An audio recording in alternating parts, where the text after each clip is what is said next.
Lo difícil en este mundo no es mandar. Lo difícil en este mundo es obedecer. El problema no fue que el ejército no acudió a la llamada. El problema es que no acudió con la potencia que tenía que haber acudido. Cuidado, no marquemos a un ejército que lo único que hace es cumplir órdenes.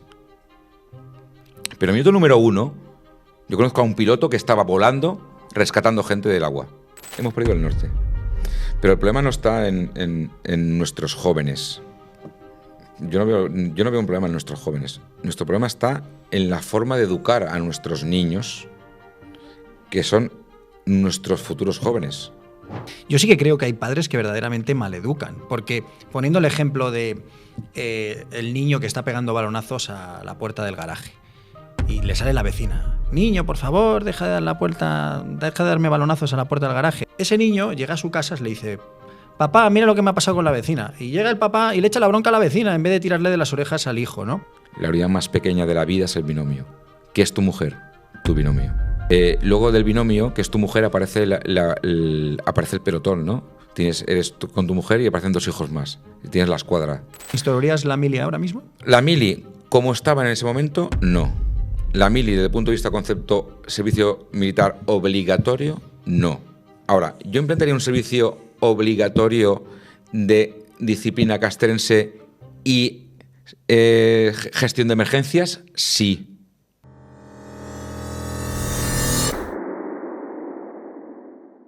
¿Qué tal, gente? Bienvenidos a un nuevo capítulo de Operativo Criminal. Hoy está con nosotros un exmilitar, un experto en seguridad, pero no solo nos va a hablar de este maravilloso mundo, ¿no? Sobre todo para él, ¿no? Que nos comentará ahora que todavía tiene esa mentalidad militar, aunque activamente ya no lo sea, ¿no?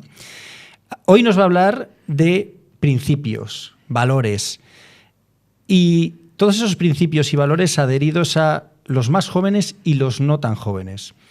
Hoy está con nosotros José Gómez. ¿Qué tal, José? Hola, ¿qué tal, David? Mucho gusto.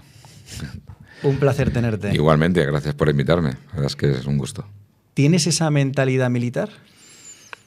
Yo creo que el que es militar para toda la vida. Directo o indirectamente. Esa es mi opinión. El que realmente siente la vida castrense, que ahora hablaremos de ello, supongo, y se convierte en militar, es porque realmente lo siente y le gusta. Porque es una vida bastante exigente, tanto en formas como en comportamiento. Entonces, si no te gusta, tienes un problema. Tienes un problema muy serio porque te has equivocado de profesión. Entonces, una vez pasas por una academia militar y pasas por una vida profesional militar durante unos años, sin querer se te queda en tu ADN, ¿no? Y entonces yo creo que nunca dejar de ser militar. Yo, por lo menos, nunca he dejado de ser militar y nunca dejar de ser militar. O sea, podemos decir que el ser militar se ha convertido en una forma de vida, incluso también en una forma de pensamiento, es una mentalidad incluso, ¿no? Sí, para mí es una forma de vida y evidentemente no es que pienses como un militar, pero sí que esa forma de vivir con esa disciplina, con esos valores y con esa rigidez en algunas cosas, en algunos momentos de tu vida, te marcan. No estoy diciendo que sea positivo, bueno o malo, simplemente te marcan, ¿no? Para algunas cosas es bueno, para otras pues no es tan bueno, la verdad. He comenzado este podcast comentando que vamos a hablar de principios, de valores, de cómo esa filosofía castrense, esa mentalidad militar, pues puede implementar ciertos valores y ciertos principios que a lo mejor en las nuevas generaciones se están perdiendo. Lo comentaremos, ¿no? Si de verdaderamente nos debemos de preocupar o es más una moda, ¿no? Lo típico de nos debemos de preocupar por los chavales que han perdido esa sensación de sacrificio, ese sentimiento de esfuerzo, o verdaderamente simplemente les estamos infravalorando, que también a veces ocurre, ¿no? Comentaremos todo esto a través de tus 2 proyectos, Campamento El Cid, brutal y sí. Formar en Valores. Sí. Que una cosa motiva a la otra, ¿no? El campamento, todo empieza en el campamento realmente, todo empieza en el Campamento El Cid. Es un proyecto personal y al final esas sensaciones que provocan el campamento, esa necesidad que detectamos en el campamento, acaban convirtiéndose en un nuevo proyecto para ayudar a las familias y a los chicos y chicas, ¿no? A los adolescentes en definitiva. Por dar una pequeña pildorita de qué es cada cosa, si podría sintetizar, aunque luego vamos a profundizar en qué es el Campamento El Cid, qué es Formar en Valores, el proyecto. Una pequeña pildorita de cada cosa. ¿Qué es? Bueno, pues el Campamento del Cid es la actividad lúdica del proyecto Formar en Valores. Y el proyecto Formar en Valores es la parte técnica, ¿vale?, del apoyo a las familias adolescentes desde un punto de vista de psicología y de coach. Es lo que realmente es eso. Uh-huh. Nos vamos a meter primero, lo primero de todo, saber también quién es nuestro invitado, que te presentes, que nos explique quién es José Gómez de viva voz, ¿no? Y también me interesa mucho la parte militar, ¿no? Porque yo creo, fíjate que por aquí han pasado diferentes invitados con cierto pasado militar y tal, pero creo que ninguno ha estado el tiempo que tú has estado, ¿no? Como militar. ¿Cuántos años has estado? Yo estuve en activo 11 años. Casi 12, ¿vale? Pero bueno, 11 años estuve en activo. Yo soy de una época, ya tengo 54 años, entonces bueno, yo aún soy de la época de la mili, la famosa mili en España, ¿no? Entonces yo viví, por suerte por desgracia, toda la transición del cambio desde la parte servicio militar obligatorio, que es lo que era la mili, que la tropa era prácticamente a un 99%, era toda obligada, y viví ese cambio a la parte profesional, ¿vale? Entonces, bueno, pues eso fue mi época de militar, realmente. Me interesa mucho lo de la mili, que ahora mismo está en auge. De hecho, mira, hoy, esta mañana, hoy estamos grabando a finales de noviembre, ¿no? Para que todo el mundo se sitúe, porque esto no sé cuándo lo vamos a sacar exactamente. Pero esta misma mañana he visto una noticia de que el gobierno alemán está mandando ya correos postales a sus ciudadanos para conseguir un número de reclutamiento voluntario, por el momento voluntario, de 250.000 reclutas, ¿no? Si no se consigue, he escuchado que a partir del 1 de enero en Alemania ya van a empezar a implementar la mili obligatoria. Es normal. Es que es normal. Eso va a acabar o terminar pasando prácticamente en todas las naciones, sobre todo europeas, que en su momento, por un tema político o social, se consideró que había que pasar a una parte profesional de sus Fuerzas Armadas, y se están dando cuenta que es necesario reforzar esa parte, ¿no? Entonces, la única forma de reforzar esa parte es con una parte o bien voluntariado o bien obligatorio del sistema en sí, desde un punto de vista operativo. Hay que tener en cuenta que el ejército no existe si no hay tropa. Si no hay soldados. Si no hay soldados no hay motivo, no hay mando que mande nada. No puede haber muchos mandos, muchos generales, muchos coroneles, muchos tenientes y muchos capitanes, pero si no hay a quien mandar, no sirve para nada. Entonces, sin soldados, sin tropa, no hay ejército. En mi época militar, luego sí que profundaremos más en lo que hacía y dejaba de hacer, pero yo tenía un mando, que luego sí que hablaremos de él, que lo tenía muy claro. O sea, el problema que tiene el ejército es que no fabrica nada. No hay forma de cuantificar la efectividad o la rentabilidad de esas personas, qué es lo que hacen realmente. Entonces ese es uno de los problemas claros del ejército desde el punto de vista civil, ¿no? Y entonces la población no ve la utilidad porque no comprueba qué es lo que están haciendo. No hay forma de rentabilizar. La Fuerza de Seguridad del Estado, la policía, sí que tiene una rentabilidad porque sí que hay una protección civil hacia la ciudadanía, ¿no? Sí que la policía me ayuda, presta un servicio de auxilio o un servicio de control de los malos, por decirlo de una forma, ¿vale?, de los delincuentes, y sí que veo que es necesaria. Pero el ejército... Claro, es como que hay una distancia, ¿no?, entre el común de los mortales, entre la sociedad y... ¿Dónde están los militares? Ahí, acuartelados, ¿no?, en sus determinados cuartelares. Sí, es como que están escondidos, ¿no? Vamos a esconderlos, que nadie los vea, ¿no? Que todo el mundo esté ahí, y cuando haga falta les llamamos. Pero claro, cuando hace falta. Y luego cuando hacen falta tardan en llamarles. Pues eso es podemos abrir el melón de la Dana. El melón de la política o la leemos parda. Sí, bueno, y ten en cuenta, yo soy valenciano, entonces yo he vivido en primera persona aquella circunstancia, ¿no?, que pasó hace un año. Entonces, bueno, pues luego hablaremos, porque supongo que de eso habrá tema largo y tendido en el podcast para comentarlo. Pero básicamente uno de los problemas que hay en la parte social, no solo en España, sino realmente en aquellas naciones que no ven con buenos ojos esa necesidad de las Fuerzas Armadas, ¿no? En Estados Unidos estas cosas no pasan. En Estados Unidos el militar tiene un prestigio muy, muy potente y se considera un servicio social necesario. Aquí no. Entonces, bueno, ese es uno de los problemas que tenemos en tema. Pero no es un tema militar o no, es un tema social. Y además es un trabajo muy bien reconocido en otros países. Claro, es que empezamos a abrir el melón también de esa parte económica, viene otro problema. Entonces, ¿por qué la gente no quiere? Uno de los motivos de que la gente no ve con buenos ojos esa parte militar es porque al final la gente tiene que comer y tiene que pagar sus gastos, ¿no? Y entonces dices, ostras, está muy bien, es mi vocación, me gusta mucho, me divierte y todo lo que tú quieras, ¿no? Pero voy a poder vivir con tranquilidad y desde la parte económica. Hay un conflicto importante. Nos vamos a meter en todo esto, en el mundo militar y demás, ¿no? Vamos a empezar para que la gente te conozca. ¿Quién es José Gómez y en qué momento se te despierta esa necesidad de decir, quiero ser militar? Bueno, pues todo empieza realmente porque tienes delante de ti un chico disléxico. Disléxico que me entero de este tema, de este problema, por decirlo de alguna forma, que no es un problema, pero bueno, de esta circunstancia ya de adulto. Ajá. Porque en mi época el disléxico era el niño tonto que no sabía estudiar. Entonces, hace 40 años o eras listo o eras tonto. Entonces, si eras listo, estudiabas, aprobabas y hacías tu BUP y tu COU y el selectivo, que es lo que es la metodología de estudios de entonces, así la nomenclatura, y si eras tonto, pues acababas en una formación profesional, ¿vale? En el mejor de los casos, porque a lo mejor ni eso. Y era como eras de segundo nivel, eras inferior a los que estudiaban. Entonces, en mi caso, tienes delante un chico disléxico que tenía problemas con comprensión lectora. Y problemas con la falta de ortografía, que las sigo teniendo. Me esfuerzo mucho y me viene muy bien que el móvil me corrija a la hora de escribir un mensaje. El autocorrector. ¿Vale? El autocorrector para mí ha sido como la salvación, ¿vale? Pero yo he tenido verdaderos problemas, ¿no?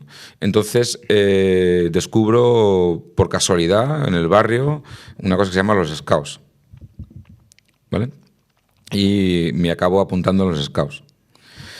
Porque además yo era un muchacho disléxico que además recibía bullying en el colegio. O sea, los scouts, los Boy Scouts, los Boy ¿no? Scouts, Boy sí. Entonces era Boy Scouts, ahora la parte Boy, también por un tema social y de evolución, ya no se dice, ¿vale? No se usa, pero realmente siempre han sido los Boy Scouts, ¿vale? Los chicos exploradores, ¿no? Sí. Esto nace en 1907, lo crea un militar, Baden-Powell, de la época. Entonces, sí, se crea en Inglaterra. El escultismo nace en Inglaterra. El escultismo hoy en día está en más de 165 países. El escultismo hoy en día hay más de 58 o 60 millones de scouts en activo en todo el mundo. Es la ONG más grande del mundo. El escultismo realmente es el voluntariado más potente que hay en el mundo.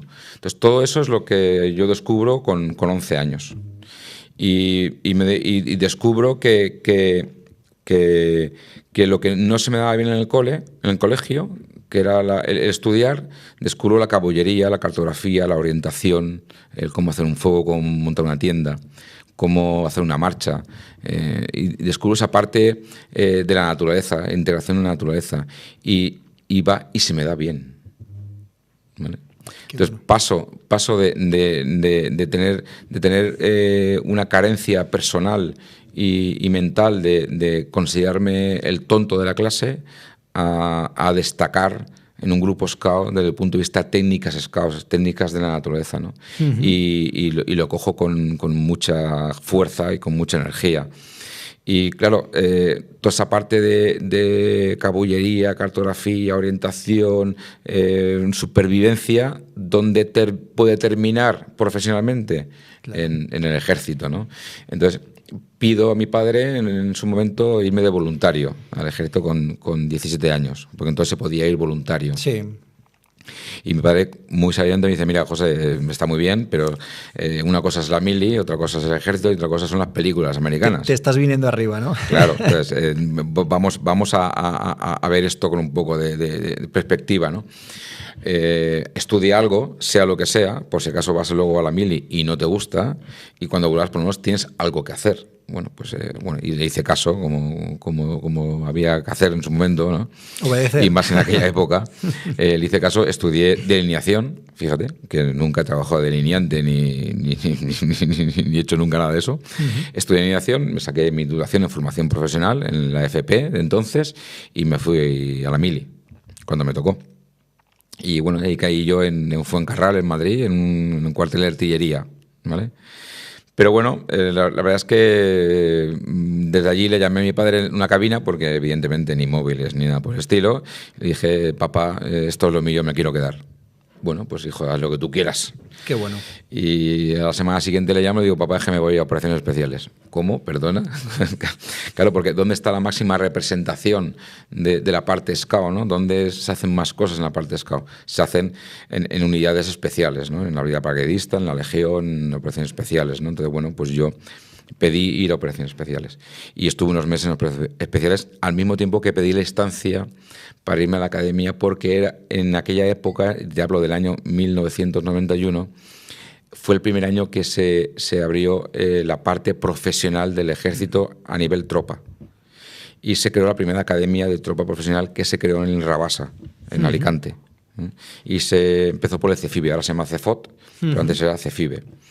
Y las promociones ahora son de 3.000, en cada convocatoria son unos 3.000 soldados que pueden acceder o no a cada convocatoria. Suelen ir entre 2.500, 2.600 por convocatoria, 2 convocatorias al año.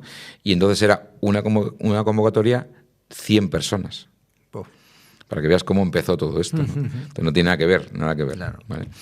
Y bueno, la verdad es que yo me fui a la academia, salí, mi número de promoción fue el 6º, y bueno, intenté volver a operaciones especiales, pero bueno, por plaza, el 3º y el 4º me quitaron la plaza, que yo quería volver a Madrid, y bueno, cosas de la vida, acabé en una unidad de infantería mecanizada en Valencia, en mi ciudad, bueno, en Vétera, en una población cercana a Valencia, ¿vale? ¿Has tenido pasado también digo pasado porque tengo constancia de que te has formado en Israel también?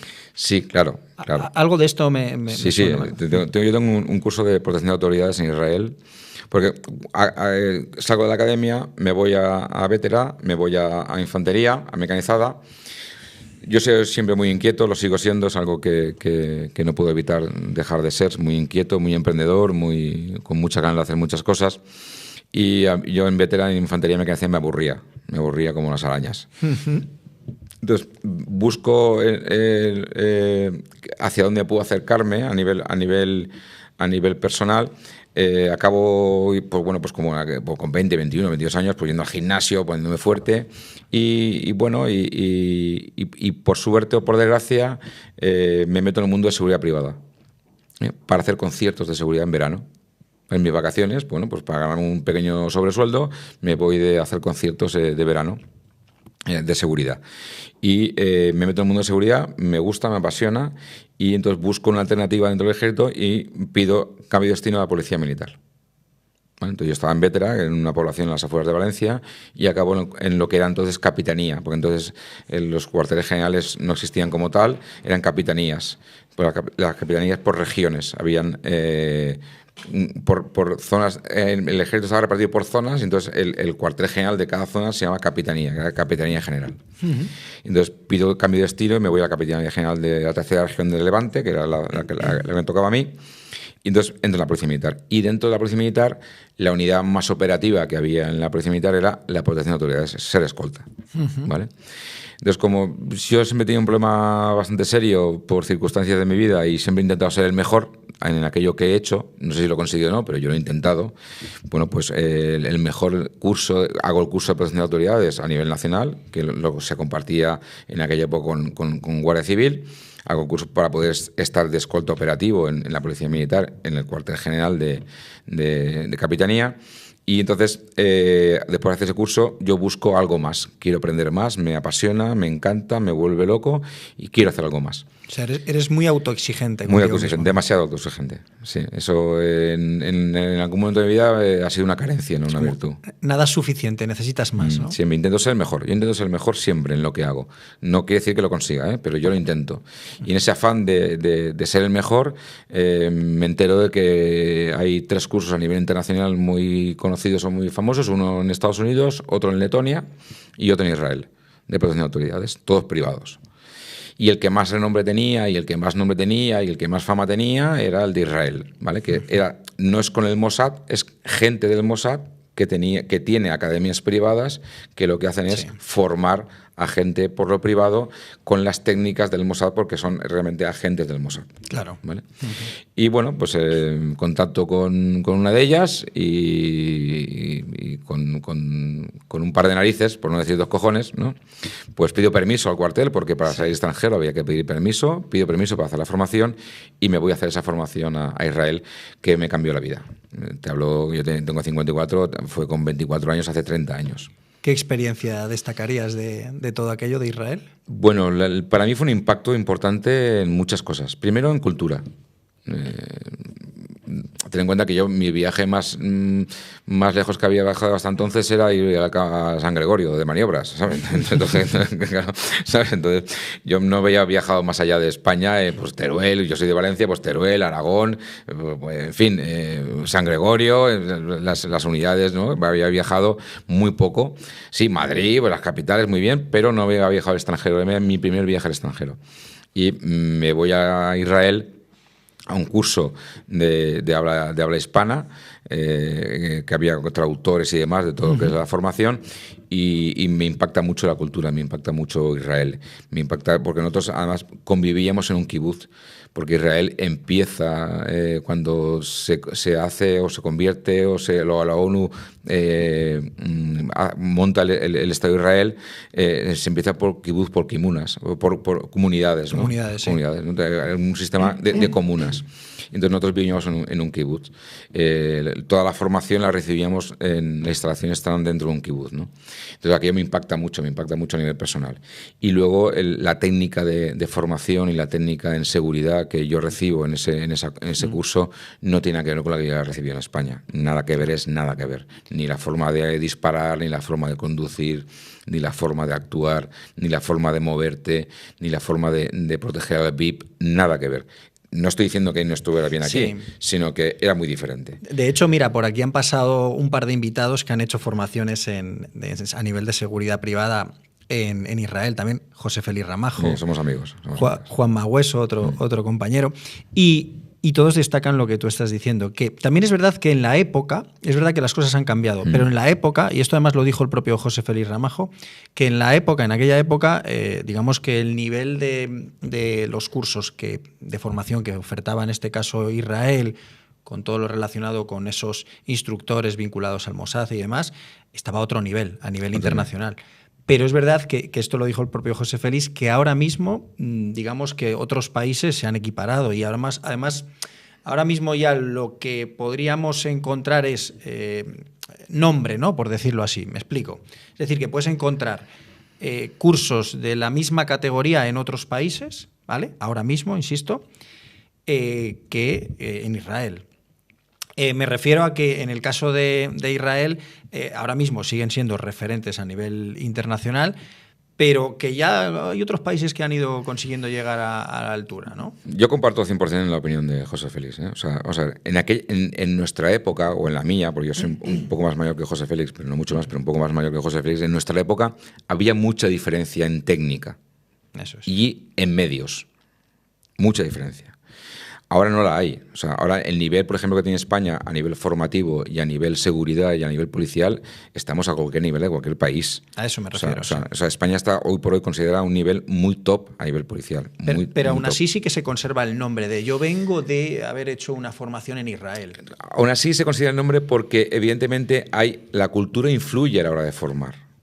Ten en cuenta que Israel es un país que está constantemente en guerra.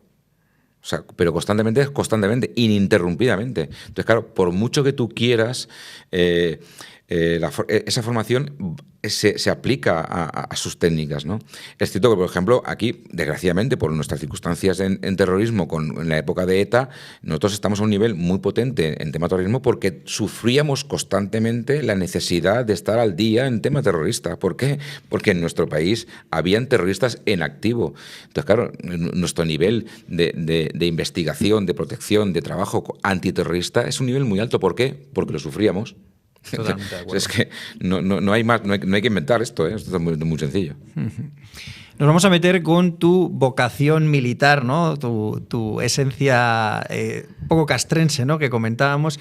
El momento en el que entras a la mili, porque ahí entras como voluntario, ¿quieres decir? No, yo quería irme voluntario, pero al final me voy como por reemplazo. Pero entras antes de que te llegara la mili, ¿no? No. Yo le pido a mi padre ir de voluntario y mi padre dice, no, espérate que te llamen, que total te va a quedar vale. un par de años, estudia algo por si acaso no te gusta. Entonces yo entro en la mili por mi reemplazo, que fue en septiembre, que fue el 5º del 90. Vale. Yo empiezo el 5º del 90. Y cuando, de tu época de la mili hasta que luego ya te haces profesional, pasas a ser tropa profesional, permíteme equivocarme porque soy muy lego en esta materia, ¿vale? No te preocupes.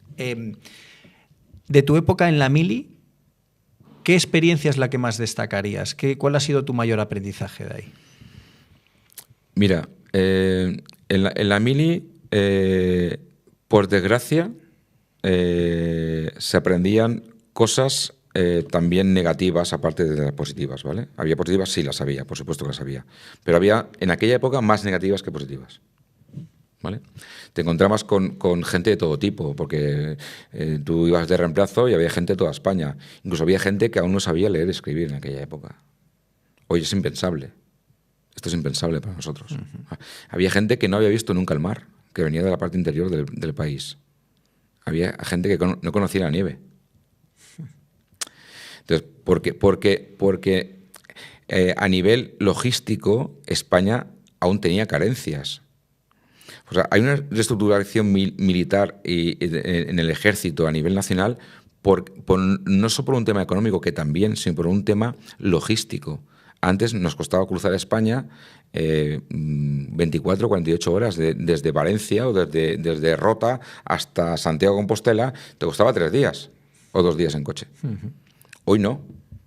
Hoy, si quieres, sales de Sevilla y vas a Santiago de Compostela en 14, 16 horas, claro. 12 horas. Es un palizón, sí, un palizón, pero se puede. Totalmente. O sea, entonces, antes había muchos aeropuertos militares, había más salas, que es como se llama a la unidad de ejército del aire, porque el avión le costaba cruzar el territorio nacional. Ahora despega en Madrid y se planta en un tiempo muy rápido en cualquier parte de España, del territorio aéreo español. Entonces, claro, todo se ha evolucionado. Entonces, empiezan a agrupar, evidentemente, cuarteles. ¿Por qué? Porque era un coste, tanto en personal como en material, muy grande, ¿no? Entonces, en aquella época, la parte positiva es que te ayudaba a madurar. Había una frase muy típica en aquella época que es que cuando veas a mili, volverás hecho un hombre. Creo que todos hemos escuchado alguna vez, ¿no? Sí. Esa frase, ¿no? No era que te hicieran un hombre, es que te pillaba en un rango de cambio personal de la adolescencia a la parte joven. Está la niñez, la adolescencia, la juventud, ¿vale? Entonces, y luego ya has madurado, ya a partir de los 25, 26 años se considera que ya eres un hombre, ya has pasado todas esas fases evolutivas a nivel personal, ¿no? Y a nivel de crecimiento. Por lo tanto, te pillaba con 18, 19 años. Entonces, claro, tú entrabas de post-adolescente y salías de adulto. ¿Por qué de adulto? Porque las experiencias que te hacían la mili, buenas o malas, que eso cada uno tendrá las suyas, hay de todo, ¿vale? Claro. Hay de todo, por supuesto. Desgraciadamente para mí hay más malas que buenas, ¿vale? Pero buenas o malas te hacían madurar. ¿Por qué? Porque o espabilabas, o te buscabas la vida, o no vivías bien. Te hacían madurar forzosamente. Claro. Porque las experiencias que vivías, pues te hacían... Había gente que aprendía a escaquearse. Claro, te espabilar y decir, hostia, que me toca ir a limpiar no sé qué, pues me escaqueo. Entonces, la palabra escaquearse es una palabra muy típica en la mili. ¿no? O sea, Claro. lo cual yo acá escabullo el trabajo, ¿no? Aprendo a desaparecer, ¿vale? Entonces, eso es una parte negativa, evidentemente, ¿no? Claro.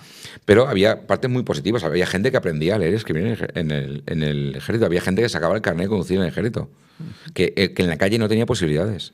Que no podía. Ni podía sobre todo por un tema económico. Entonces, en mi época aún, en el 90, la cosa está bien, pero si vamos hacia atrás, al 80 o al 70, o sea, hay mucha gente que ha sacado su profesión gracias al ejército. Pero fíjate, qué difícil tiene que ser obedecer para ese joven rebelde, para ese joven intransigente con poca paciencia. Eso yo creo que es a veces mucho más difícil obedecer que dar una orden, ¿no? No es mucho más, es más difícil. O sea, lo difícil en este mundo no es mandar. Lo difícil en este mundo es obedecer. O sea, mandar es muy fácil. Coge esta silla, llévala allí. Haces todo lo otro. Tú, quiero que mañana haga no sé qué. Eso es muy fácil. Ahora, obedecer a una orden que no tienes que pensar, que además sabes que no está bien dada o no está como tú piensas, y tener que ejecutarla sí o sí, sin rechistar, cuidado, eso es difícil. Eso es muy difícil. O sea, porque tú estás haciendo algo que va contra lo que tú quieres hacer, contra lo que tú piensas. ¿Vale? Entonces, súbete esa silla para colgar un cuadro. Ya, pues que suba la silla se va a romper. Súbete la silla, es una orden. Pero es que se va a romper. No te he preguntado lo que quiero que es. Entonces, es una chorrada que estoy diciendo, ¿no? Es un ejemplo muy tonto. Sí. Pero al final ten en cuenta que la vida militar está pensada para que el soldado vaya a proteger o a defender o a atacar sobre un tercero, sin preguntarse si está bien o está mal. ¿Y precisamente no crees que eso es lo que confronta directamente con nuestra sociedad actual? Con ese movimiento woke, con ese pro-libertaris, con esa libertad de voluntad propia, de decisión propia, de hacer un poco lo que quiero, nadie me tiene que imponer si ahora tengo que entrar en una mili obligatoria o no. O sea, es una confrontación un poquito directa que existe en esta sociedad actual con precisamente eso. Obedece una orden sin rechistar. Evidentemente tenemos un problema serio. Tenemos un problema serio. No estoy diciendo que todo el mundo tenga que aprender a obedecer. No estoy diciendo eso, ni mucho menos, por favor, que no se malinterprete lo que estamos diciendo aquí, lo que estamos hablando. Lo que está claro es que hay para mí, es una opinión muy personal, por favor, hay un problema muy serio desde el punto de vista de saber dónde está cada uno y aceptar dónde está cada uno.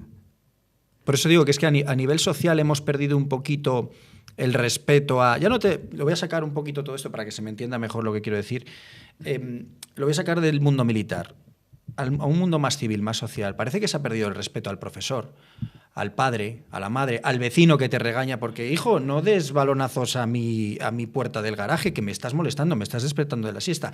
¿Tanto te cuesta dejar de dar balonazos? O sea, señora, vayas a su casa, vayas a freír espárragos. O sea, eso en tu época, como bien decías, no pasaba. Entonces parece que ahora ya tenemos absoluta libertad de movimientos.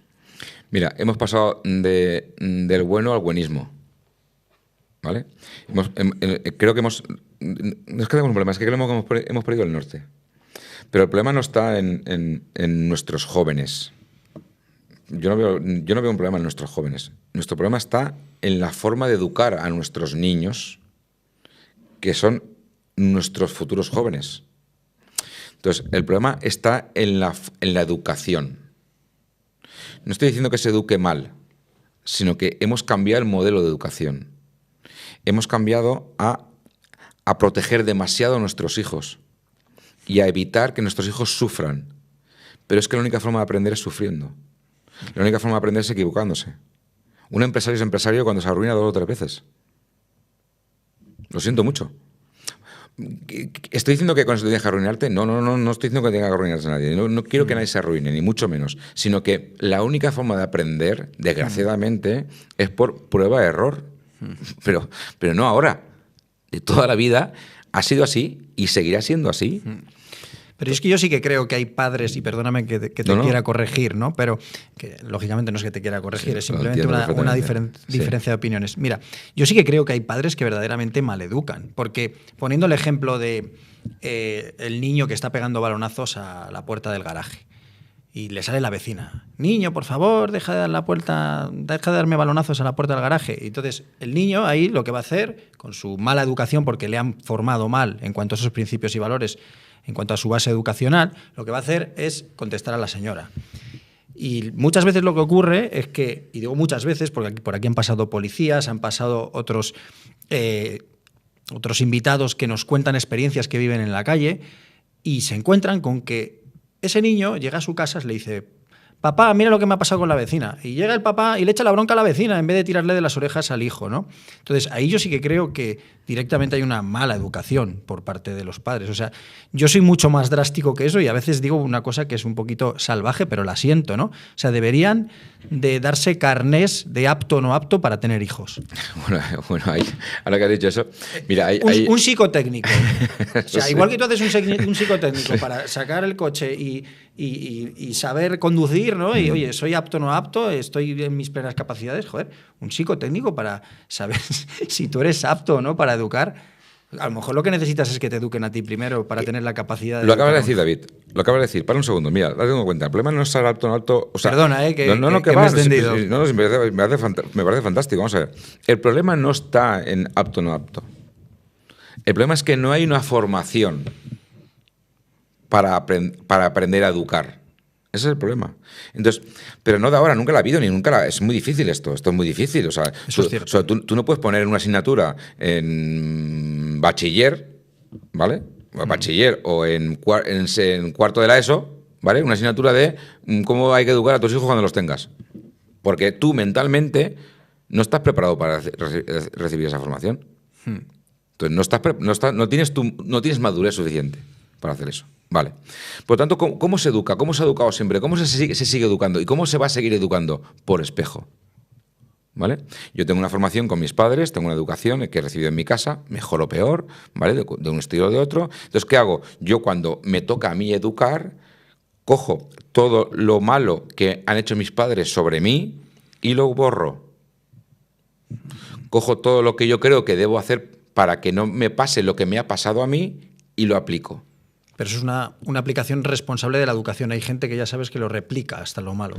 Bueno, ese es el problema. Claro, es que ahora vienen los traumas, las carencias. Es que, claro, es que esto es un melón que no tenemos un podcast. Tenemos que hacer realmente... O sea, esto da para 7.000 horas aquí de hablar, ¿vale? Y además, cada uno opina diferente. Cada psicólogo, cada pedagogo opina diferente. ¿Por qué opina diferente? Porque también tiene una opinión sesgada sobre lo que él ha recibido, él ha vivido y lo que él ha estudiado y cómo aplicarlo. Hay personas que están de acuerdo en aplicar en una educación responsable, sin gritos, y otros que no. ¿Qué es lo bueno? Pues ni una cosa ni la otra, ¿no? En el equilibrio está la virtud. Entonces, claro, es muy difícil esto. Entonces, es muy complicado. Entonces, si además de esto hemos pasado a que yo como padre descargo la responsabilidad de educar sobre el profesor, y es el profesor el que tiene que educar a mi hijo, nos estamos equivocando. El profesor no tiene que educar, el profesor tiene que enseñar, tiene que formar. El que educa eres tú, papá y mamá. No. Totalmente de acuerdo. La educación no está en el colegio está la formación. Está la formación educativa desde el punto de vista formativo. Matemáticas, lenguaje, sociales o lo que tengamos que estudiar. ¿Vale? Y luego está la educación del comportamiento y de los valores en casa. Entonces, si ese muchacho o esa muchacha va al colegio y en su colegio, en su casa le dejan hacer cualquier cosa, ¿qué va a exigir en el colegio? Pues que le dejen hacer cualquier cosa. Totalmente. Lo va a replicar. Claro, es que es así. Entonces, ¿dónde está el problema? En casa. Siempre. No hablo de culpables, hablo del problema, ¿eh? Porque culpables no somos nadie. Nosotros educamos a nuestros hijos lo mejor que podemos y sabemos, o creemos. El problema está cuando te ofrecen herramientas y no las utilizas. Mira, por aquí ha pasado una invitada, y perdona que nos estemos desviando en todo esto, que ahora volvemos al mundo militar. A mí me encanta, yo estoy encantado, por mí no te preocupes. Mira, por aquí pasó una invitada. Es que esto es formar en valores. Es que esto es formar en valores. Que hablaremos de tu proyecto muy interesante. Claro. Lo que te comentaba, por aquí pasó una invitada, Beatriz Izquierdo, criminóloga, y ella se ha especializado en cómo, digamos, proteger al menor pues, de Internet, de la pornografía, de cómo eso pues, puede dañar su indemnidad sexual, etcétera, ¿no? Muy interesante ese podcast y muy recomendable, sobre todo para padres, ese podcast. Y mira, una de las cosas que me sorprendió muchísimo de Beatriz es que contó cómo muchas veces ella y su equipo se ofrecen a colegios para ir a dar charlas para padres, para que los padres acudan y los padres se formen, ¿vale? Nadie te va a juzgar porque no sepas educar a tu hijo, pero te estoy ofreciendo una herramienta para que sepas. No van. Ese es el problema, es que eso es lo que decía Beatriz, no van. Y lo más lamentable es que en algunos colegios incluso han dicho, no, esta charla no nos interesa. Eso le ha ocurrido, ¿eh? Eso es espectacular. A mí cuando me lo dijo me quedó a cuadros. No, es un problema muy serio, es un problema muy serio y es un problema que cada vez se está convirtiendo en una lacra social. Claro. Entonces, ¿esto lo arreglaría una mili? No. Te iba a preguntar ahora mismo por ello. No. Pero ¿entiendes ahora mismo por qué he dicho lo del psicotécnico que necesitamos? Porque claro. Si te estamos ofreciendo herramientas para que sepas educar a tu hijo y no las utilizas, a lo mejor el problema está en que en ningún momento te has planteado que lo más adecuado para ti es no haber tenido un hijo, porque no vas a saber educarle. A eso me refiero, ¿no? Con lo del psicotécnico. Claro, el problema de la mili, no. Ahora, la mili ayudaba en cierto modo, sí. Sí. Bajo mi opinión, por favor. ¿Tú la instaurarías? ¿Instaurarías la mili ahora mismo? La mili, como estaba en ese momento, no. La mili, desde el punto de vista concepto servicio militar obligatorio, no. Ahora, ¿yo implantaría un servicio obligatorio de disciplina castrense y gestión de emergencias? Sí. Porque sin la DANA, y soy valenciano, todos esos voluntarios jóvenes que fueron a ayudar, que fue un mar de gente, que fue lo mejor que nos ha pasado y la mejor lección cívica que nos han dado en muchos años en este país. Esa gente, de una forma pública, se hubiese formado en cómo comportarse, seguramente hubiéramos tenido un resultado mucho más potente, mucho más rápido y mejor organizado de una gestión como la DANA. Por tanto, la educación en esa situación de emergencias, en esa gestión de comportamientos, y esa educación la tiene que dar el Estado. ¿A través de qué? No lo sé. No es mi trabajo. Pero yo sé lo que yo haría y cómo lo haría. Pero evidentemente hay una carencia importante de gestión, una carencia importante de valores, una carencia importante de disciplina, una carencia importante de saber quién manda, cuándo, cómo y por qué. Porque no es un tema de mandar, es un tema de coordinar. En un barco hay un capitán, no 3 capitanes. O sea, vamos a ver si nos aclaramos aquí. En una empresa hay un gerente, no 5 gerentes.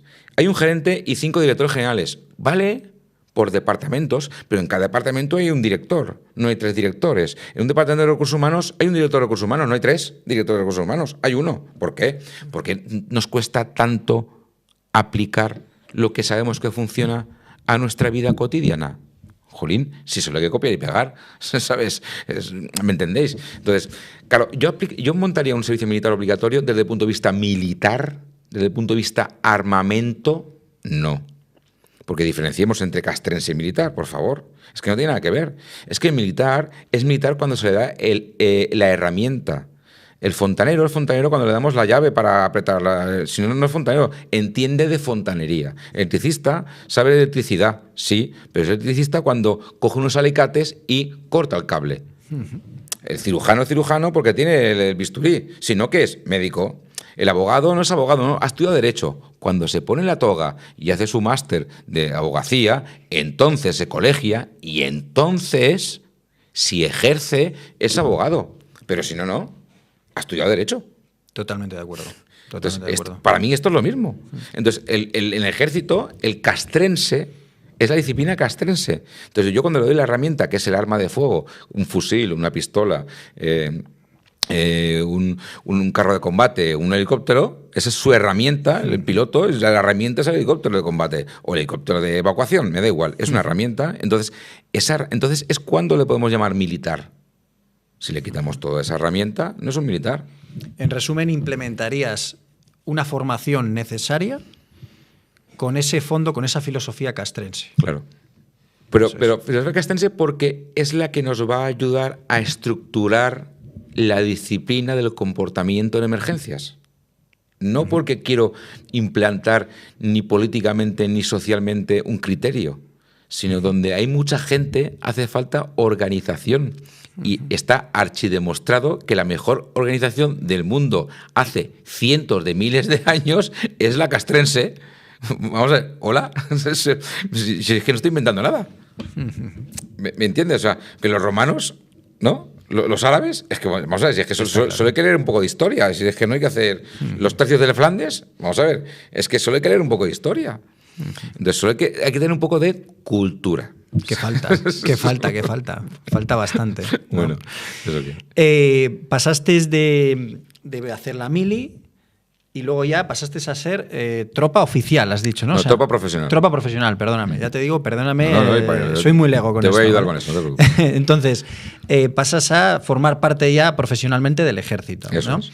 Entonces, ¿alguna experiencia, igual que te he preguntado por esa experiencia que a ti te haya servido de aprendizaje en el ámbito de la mili, ¿no? De esa etapa de mili, en el ámbito ya de formar parte del ejército profesional? ¿Qué experiencia hubieras destacado que a ti te haya hecho crecer como persona incluso?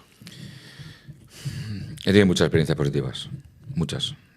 Para mí, mi época del ejército, si tengo que poner una balanza, la balanza es positiva, no es negativa. ¿Ha habido momentos malos? Claro. ¿Ha habido momentos difíciles? Por supuesto. Y duros también, ¿vale? Pero ten en cuenta que además yo, cuando estuve de protección de autoridades, que estuve 6 años operativo, la banda ETA estaba en activo. Entonces, eran momentos difíciles, eran momentos duros y tenías que estar con 1000 sentidos en la calle, ¿no? Cuando salíamos a trabajar. Entonces, a mí positivamente me ha impactado muchas circunstancias, tengo muchos recuerdos, tengo muchas anécdotas, he tenido anécdotas complicadas, está a punto de tener accidentes mortales por culpa del servicio o estando de servicio. Es cierto es que nunca, por suerte, he tenido que sacar el arma, nunca, por suerte, pero tenías que saber usarla y cómo usarla y cuándo usarla, porque nosotros íbamos de civil, no íbamos de militar, íbamos de traje, ¿no? De traje de corbata cuando íbamos con el jefe siempre. Entonces, bueno, destacaría, sobre todo, lo que más destacaría, lo que más me ha impactado del ejército es el sentimiento de compañerismo. El binomio. La unidad más pequeña del ejército es el binomio. La unidad más pequeña de la vida es el binomio. ¿Qué es tu mujer? Tu binomio. Entonces, ¿qué es tu novia, tu mujer? El binomio. Sí. Entonces, luego del binomio, que es tu mujer, aparece aparece el pelotón, ¿no? Eres con tu mujer y aparecen 2 hijos más. Tienes la escuadra, ¿no? Ahí está. 2 hijos, un hijo, ¿no? Tu mujer, tú, 2 hijos, 3 hijos, una escuadra, ¿no? Entonces, claro, al final tú vas creciendo. Entonces, si esa jerarquía, si esa disciplina, si sabes trasladar todo eso que has aprendido de una forma estricta, la sabes de alguna forma moderar en tu día a día, como entenderás, a mí me impactó y sigo impactado por mi época militar, porque para mí ha regido mi vida, sigue regiendo mi vida. Cambiando un poquito de tercio, pero también en el mundo militar, ¿qué te parece esto de que un profesional a los 40 o 45 años, no sé exactamente la cifra, pero sé que tienen que hacer un examen y si no aprueban ese examen, les expulsan del ejército, ¿no? Es algo así. ¿Qué es la parte, el comentario moderado o el comentario real? Los dos. Vale, una mierda. Vamos a ver, ¿estamos locos o qué nos pasa? O sea, nosotros... Hay cosas que a mí lo siento mucho, pero no me entran en la cabeza. Muy bien. Yo cojo un muchacho o muchacha que vocacionalmente accede a un trabajo que se le llama ser soldado. ¿Vale? Soy soldado.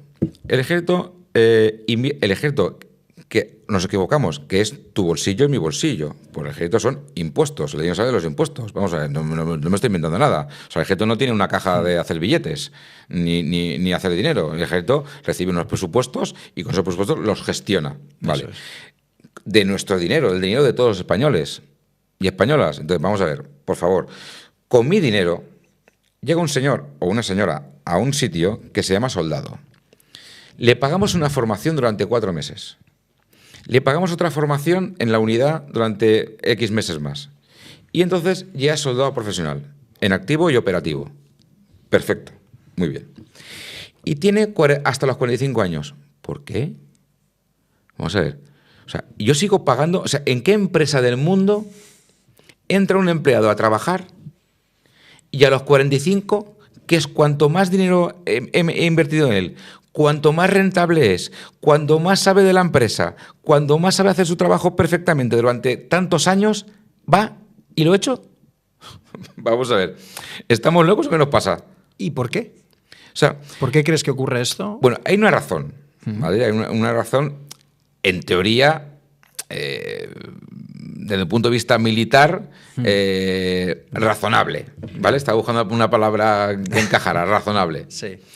Evidentemente, a los 45 años, tu condición física baja, tus reflejos bajan y tu fortaleza, tanto mental como física, ha evolucionado y ha cambiado. Evidentemente, si la teoría de un soldado es que de infantería es que esté en una trinchera, se levante y vaya corriendo a atacar una cota o a defenderla, pues evidentemente no lo hará igual un chaval con 25 años que un señor con 45. Evidentemente. ¿Vale? Y físicamente no va a estar igual un muchacho o un chaval de 30 que de 45, por supuesto. Eso es indiscutible. Pero anda, que no hay cosas que hacer en el ejército. Vamos, por favor. Y si no nos inventamos... Es que entonces, por esa regla de 3, esto mismo lo tendrían que hacer con fuerzas y cuerpos de seguridad, con Policía Nacional, Guardia Civil, policías locales, con todo, ¿no? Bueno, a lo mejor sí, con menor exigencia, ¿no? Sí, ¿no? Se supone. Claro, es que, vamos a ver, no hay puestos para poder amortizar, que es la palabra, y rentabilizar. Porque, vamos a ver, que un policía... yo no tengo muy claro la edad de pasar a la segunda actividad del policía. A lo mejor son 55, no sé muy bien la edad, no la controlo. A mí también se me escapa. Pero bueno, pongamos 55 años. Que tú pases a una segunda actividad con 45 años en la policía y luego te jubiles a tus 60 o 65 años, que es lo que es. O sea, yo estoy amortizando, estoy rentabilizando la formación y la experiencia de ese policía y pasa a una segunda actividad. ¿De acuerdo? Vale. Si tú te quieres jubilar antes, bueno, pues pierdes económicamente un porcentaje de ese importe hasta que tú cumplas tus 65 o 67 o 70, la edad que sea al final, ¿vale? Muy bien, perfecto. No voy a entrar en si es mucho o poco, años o... Bueno, vale. Entonces, ¿por qué no podemos rentabilizar y amortizar de alguna forma a esa gente? ¿Por qué? ¿Dónde está el problema? Ya. Entonces, para mí hay un problema serio con respecto a esto. ¿Vale? Entonces, y tengo que hacer un examen para ver si me quedo o me voy. ¿Es una forma de incentivar también? ¿Estar conectado a tu trabajo? No, mira, el examen para permanente no es una forma de incentivar. El examen permanente es una criba.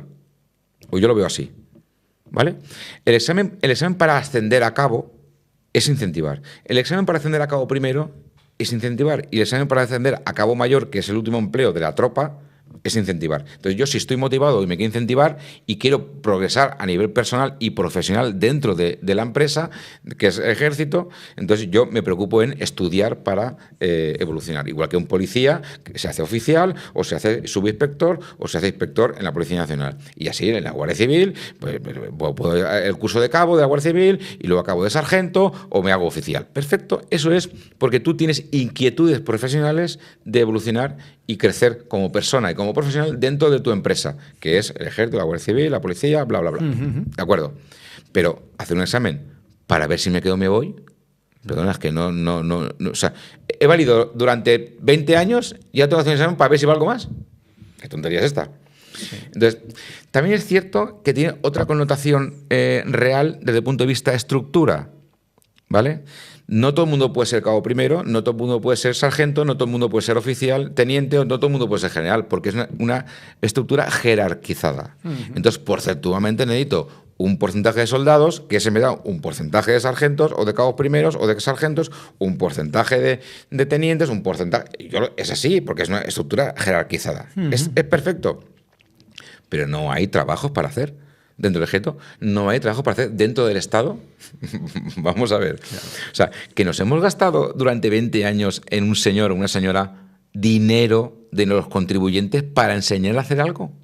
También es verdad, estoy contigo, totalmente de acuerdo, no tiene ningún sentido, pero también es verdad que has tenido tiempo de sobra para podértelo preparar, que a lo mejor algunos acaban expulsados, no sé si me explico, y dicen, no me ha dado tiempo a preparármelo, tal. Hombre, tú cuando entras ya sabes, ¿no?, que a los 40 o 45 años te toca hacer ese examen. Eso es cierto. O sea, tú cuando, pregunto, que insisto, soy muy lego en esto. Entonces, tú cuando entras, ese examen lo tienes que hacer, yo qué sé, a partir de los 35, lo puedes hacer con 20 años, pregunto, o con 25. No, vamos a ver. Tú no puedes acceder a la permanencia hoy por hoy, ¿eh? Eso es, acceder a la permanencia. Si eres cabo o cabo primero. Los soldados no pueden. Vale. ¿Vale?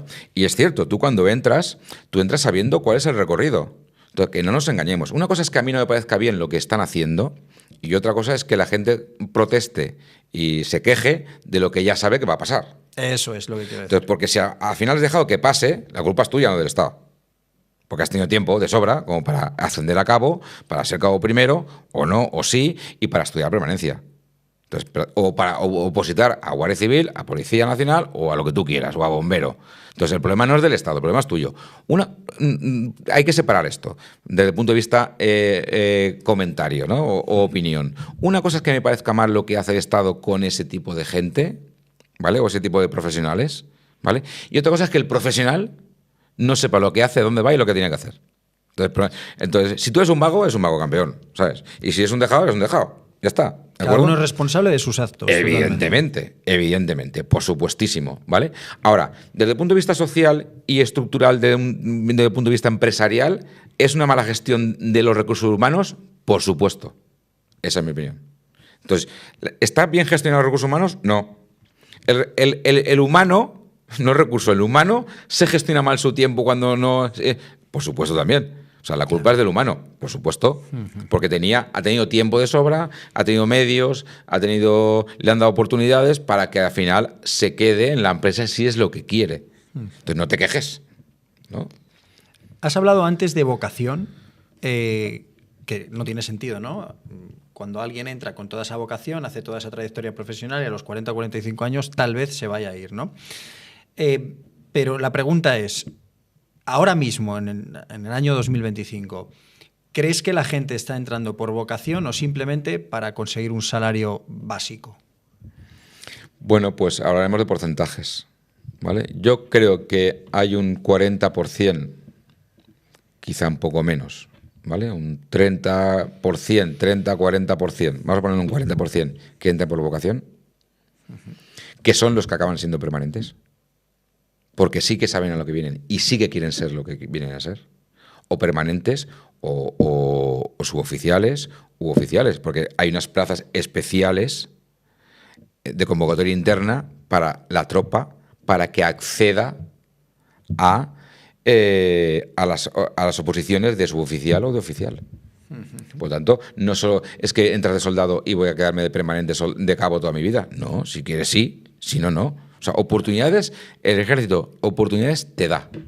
Ahora, tú las coges, ¿vale? Y luego sí que es cierto, hay un 60% de gente que va al ejército por varios motivos. Uno, porque es un salario que está bien, estoy cerca de mi casa y es un concepto de funcionariado, que cuando tenga 45 años, no a los 45, sino cuando tenga 45 años, me iré a la calle y además me quedará una paga hasta que me jubile de una cantidad X, no vas a enterar si es mucho o poco o no, sí. X, ¿vale? Que me va a ayudar a reforzar, buscarme un trabajo para poder vivir un poco mejor económicamente, ¿vale? O un porcentaje muy elevado que entra porque tiene una promoción interna a la Guardia Civil o a la Policía Nacional. ¿Vale? Y entra pensando en, vale, voy a ser soldado, de ahí voy a tener un sueldo, voy a empezar a poder construir mi vida a nivel personal, voy a poder pagarme unos estudios para poder luego opositar a otra profesión, ¿vale? Vinculada directa o indirectamente. ¿Crees que por eso la sociedad parece que tiene una percepción un poquito distorsionada, ¿no? Porque lo comentábamos ayer en un audio que te comenté y tal. Yo creo que hay una imagen, por lo menos por parte de la sociedad, de que hay una desprofesionalización de nuestras Fuerzas Armadas. Yo ahora te voy a trasladar todo esto con ejemplos, pero creo que durante esta conversación has dicho una cosa que me parecía muy interesante y no la había pensado. Tal vez porque haya una distancia muy notable entre... es decir, entre la sociedad y qué hacen con mis impuestos, cómo utilizan mis impuestos, qué hacen. Están ahí atrincherados en un cuartel, no sabemos lo que hacen. Al policía, al bombero, a tal, sí que sabes lo que hacen, ¿no? Entonces, parece que hay una desconexión por un lado. Eso tal vez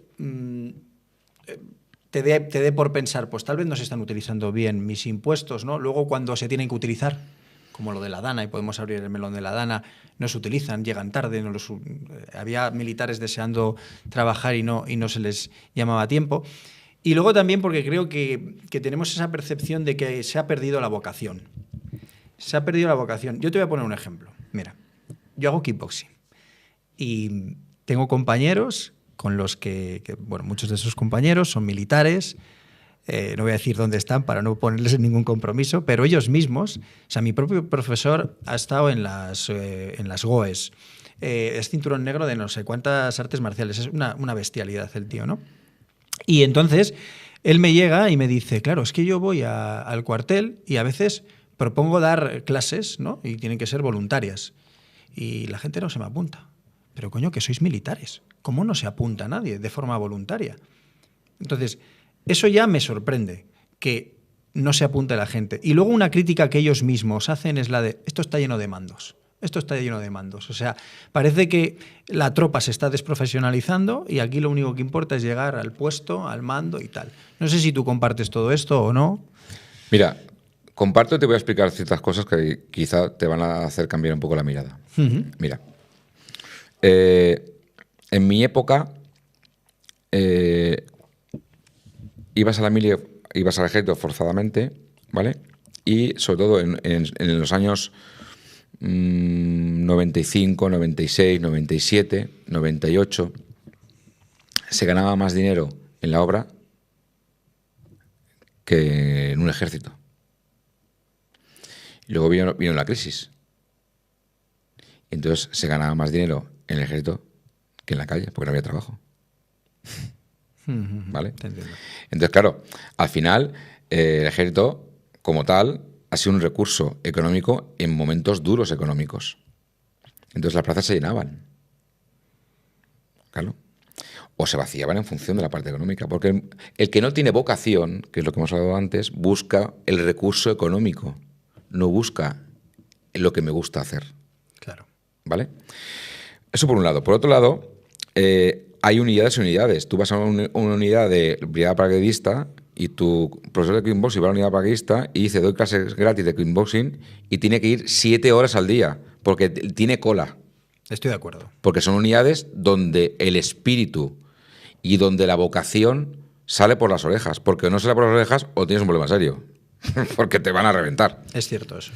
Pero vas a una unidad, sin ánimo de ofender, a la unidad tan importante como la logística, que sin logística no hay nada. Pero el planteamiento operativo de la unidad es diferente, lo que se respira en la unidad es diferente y lo que busca el que está trabajando en esa unidad es algo diferente que a un brigada paracaidista o un legionario. Bueno, te entiendo, lo comparto. Luego fuera de cámaras te digo qué unidad es, que a lo mejor te sorprende, ¿vale? También. Pero estoy de acuerdo contigo que... Pero entiende que la filosofía de la unidad, lo que se vive en la unidad y lo que se traslada en la unidad va a influir directo o indirectamente en la parte vocacional de la unidad. Hablo de la parte de tropa, ¿De acuerdo? Y luego hay el ejército tiene una cosa muy negativa, ¿vale? Que desgraciadamente en el ejército y en unidades y en fuerzas de seguridad del Estado también aparece, que se llama la desidia. La desidia es como un virus que aparece en cada uno de nosotros si tú no eres vigilante de trabajarte la desidia. ¿Vale? Porque tú vienes de donde vienes la profesión, ¿no? ¿Dónde está el problema real de un detective o de un policía? ¿Cuál es el mayor enemigo de un detective o un policía? ¿Le puedes responder? Pues yo creo que el desgaste. La rutina. La rutina, el desgaste. La rutina. O sea, cuando vemos en las películas bélicas que está uno vigilando y aparece el malo y por delante de sus ojos y pasa y dice, ¿no lo ha visto? Es que eso pasa de verdad, ¿eh? Porque tú estás acostumbrado estás en un puesto, en una puerta, y estás todo el día 8 horas en la misma puerta, con la misma gente, con el mismo recorrido, con los mismos coches, y al final miras al frente y no miras, solo diriges la vista. ¿Y no crees, perdona, ¿no crees que una forma de incentivar eso es dándoles más prestaciones? Es decir, por ejemplo, y además habría más conexión con la sociedad, con lo de la Dana. Es decir, Háblemos de la Dana porque hay un error importante en el tema de la Dana y ahora entraremos en la Dana. Sí. Si quieres vamos a acabar este melón, ¿no? Sí. Entonces, la desidia entra en el día a día de tu persona y de la unidad donde estás, ¿vale? O sea, ¿es mejor el geo que el que está poniendo el DNIs en Madrid en una comisaría? No, es igual. Lo que pasa es que la unidad de geo es tan exigente que lo que se vive en esa unidad no tiene nada que ver con lo que se vive en una comisaría en Madrid haciendo DNIs. Y es importante lo de DNI, tan importante como el geo. Sí, te entiendo. Tan importante como el geo. Ahora, evidentemente, la cultura y lo que está pasando en esa unidad, directa o indirectamente, te afecta. Y si tú no eres vigilante con eso, al final acaba entrando la desidia.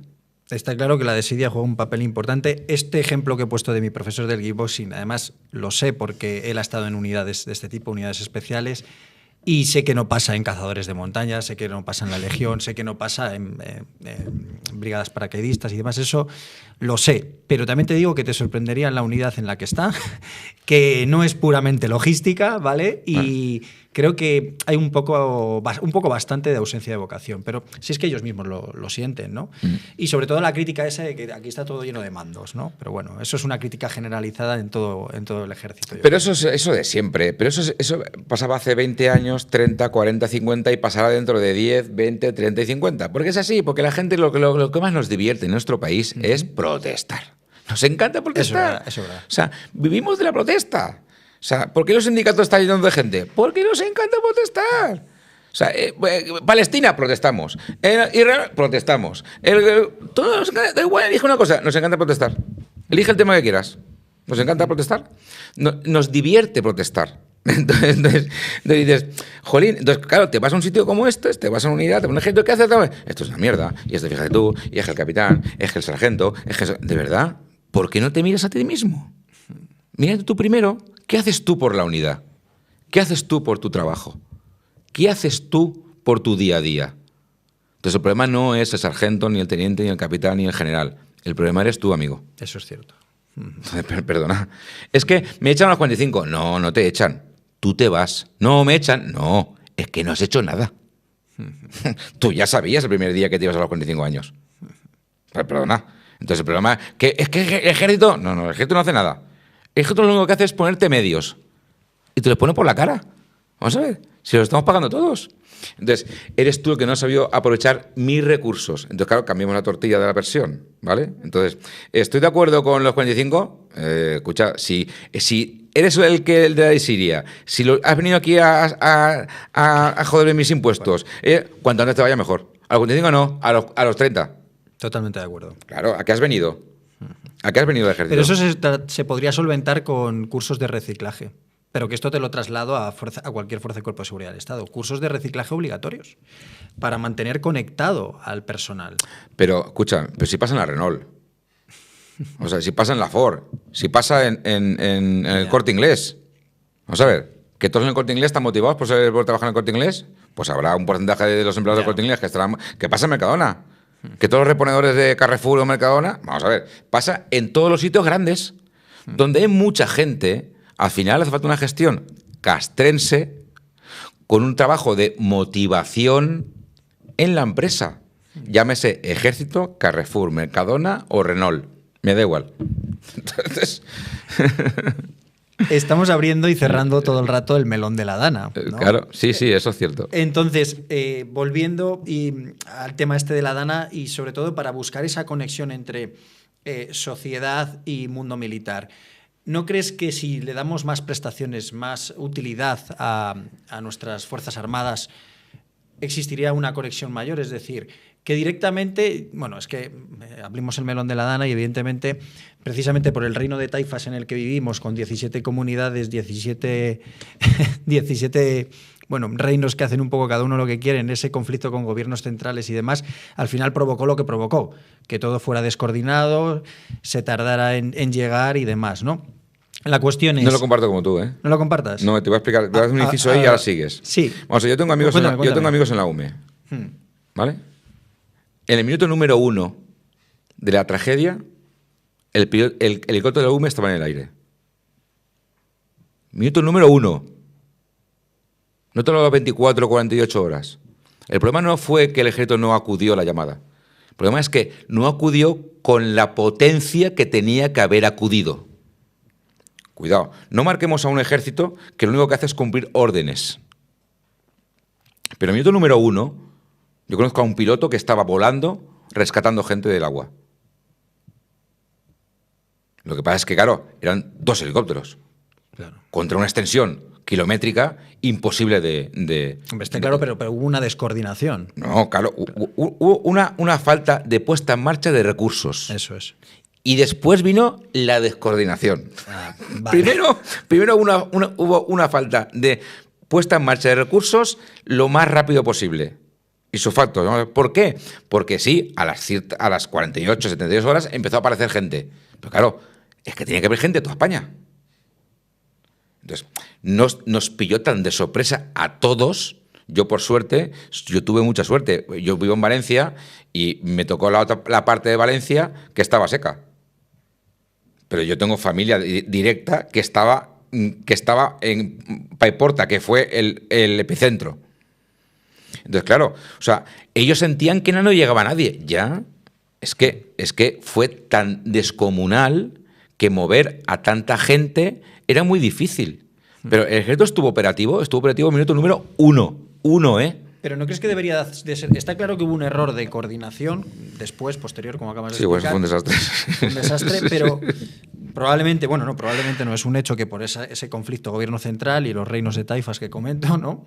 Independientemente de eso, ¿no crees que una de las formas que buscáramos una mayor conexión entre sociedad y el mundo militar para saber en qué se está utilizando nuestros impuestos es que hubiera una mayor accesibilidad visual, ¿no? Para decir, oye, mira, pues mis impuestos en el mundo militar se están utilizando para esto. Ya no te hablo de la DANA, te hablo de que si, por ejemplo, estamos en nivel antiterrorista 4 en España, pon militares en los aeropuertos, que los encontramos en otros países de Europa también. Entonces el problema no es una forma también de utilizar nuestros recursos. Sí, pero mira, te voy a decir una cosa y creo que tú sabes muy bien lo que voy a decir ahora.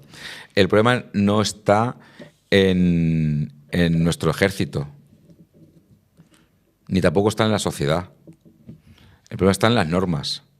Si yo, para poder activar un ejército por un nivel 3 o 2 de terrorismo, tengo que cumplir un protocolo que está escrito y normalizado, empezando por la Constitución.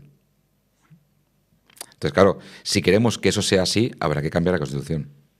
¿En qué nivel estamos ahora mismo? Creo que está en el nivel antiterrorista, digo. No tengo ni idea, yo no tengo ni idea. Pero lo que decía es que para poder activar una serie de protocolos en personal y en medios, hace falta que pase una serie de cosas.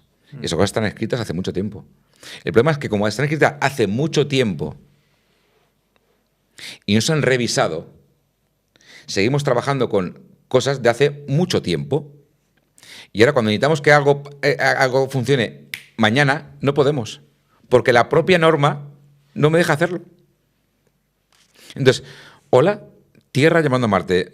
¿Alguien me recibe? ¿O soy yo el único que está aquí en Marte? ¿Me entiendes o no? Entonces, la conclusión es que es un problema político. Correcto. Es un problema político y social. Porque ahora te voy a hacer una pregunta. ¿Quién elige a los políticos? El pueblo, sí. ¿Entonces de quién es la culpa? Ya, del pueblo. ¿Del que no aprueba las 45 o del soldado?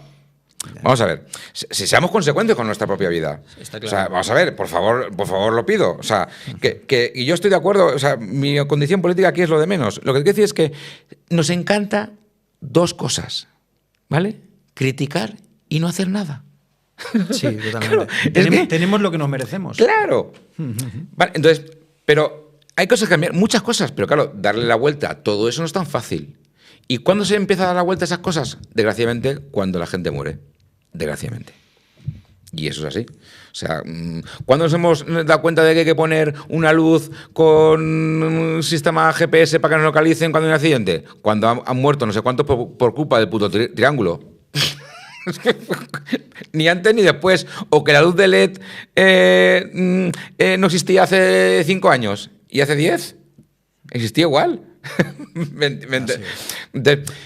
Pero es normal, pero no es un tema español.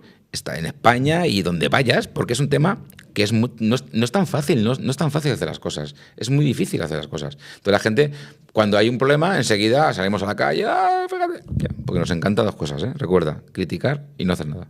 Bueno, José, pues vamos con otro tema. Vamos a hablar del campamento del Cid y para eso nos vamos a fijar aquí en el panel, que aquí tenemos tu logotipo, ¿no? Del campamento del Cid. También Formar en Valores, que hablaremos ahora después. Y bueno, aquí te tenemos a ti con otras fotos del campamento. Sí. Y tenemos aquí a un instructor, ¿no? Instructor de honor, sí, Sergio Luque. Nosotros tenemos en el campamento... Bueno, la historia un poco empieza porque claro, ¿cómo hago famoso yo? ¿O cómo cojo nombre? ¿O cómo publicito una actividad como esta? Que en definitiva es un campamento de verano de niños. Es que no...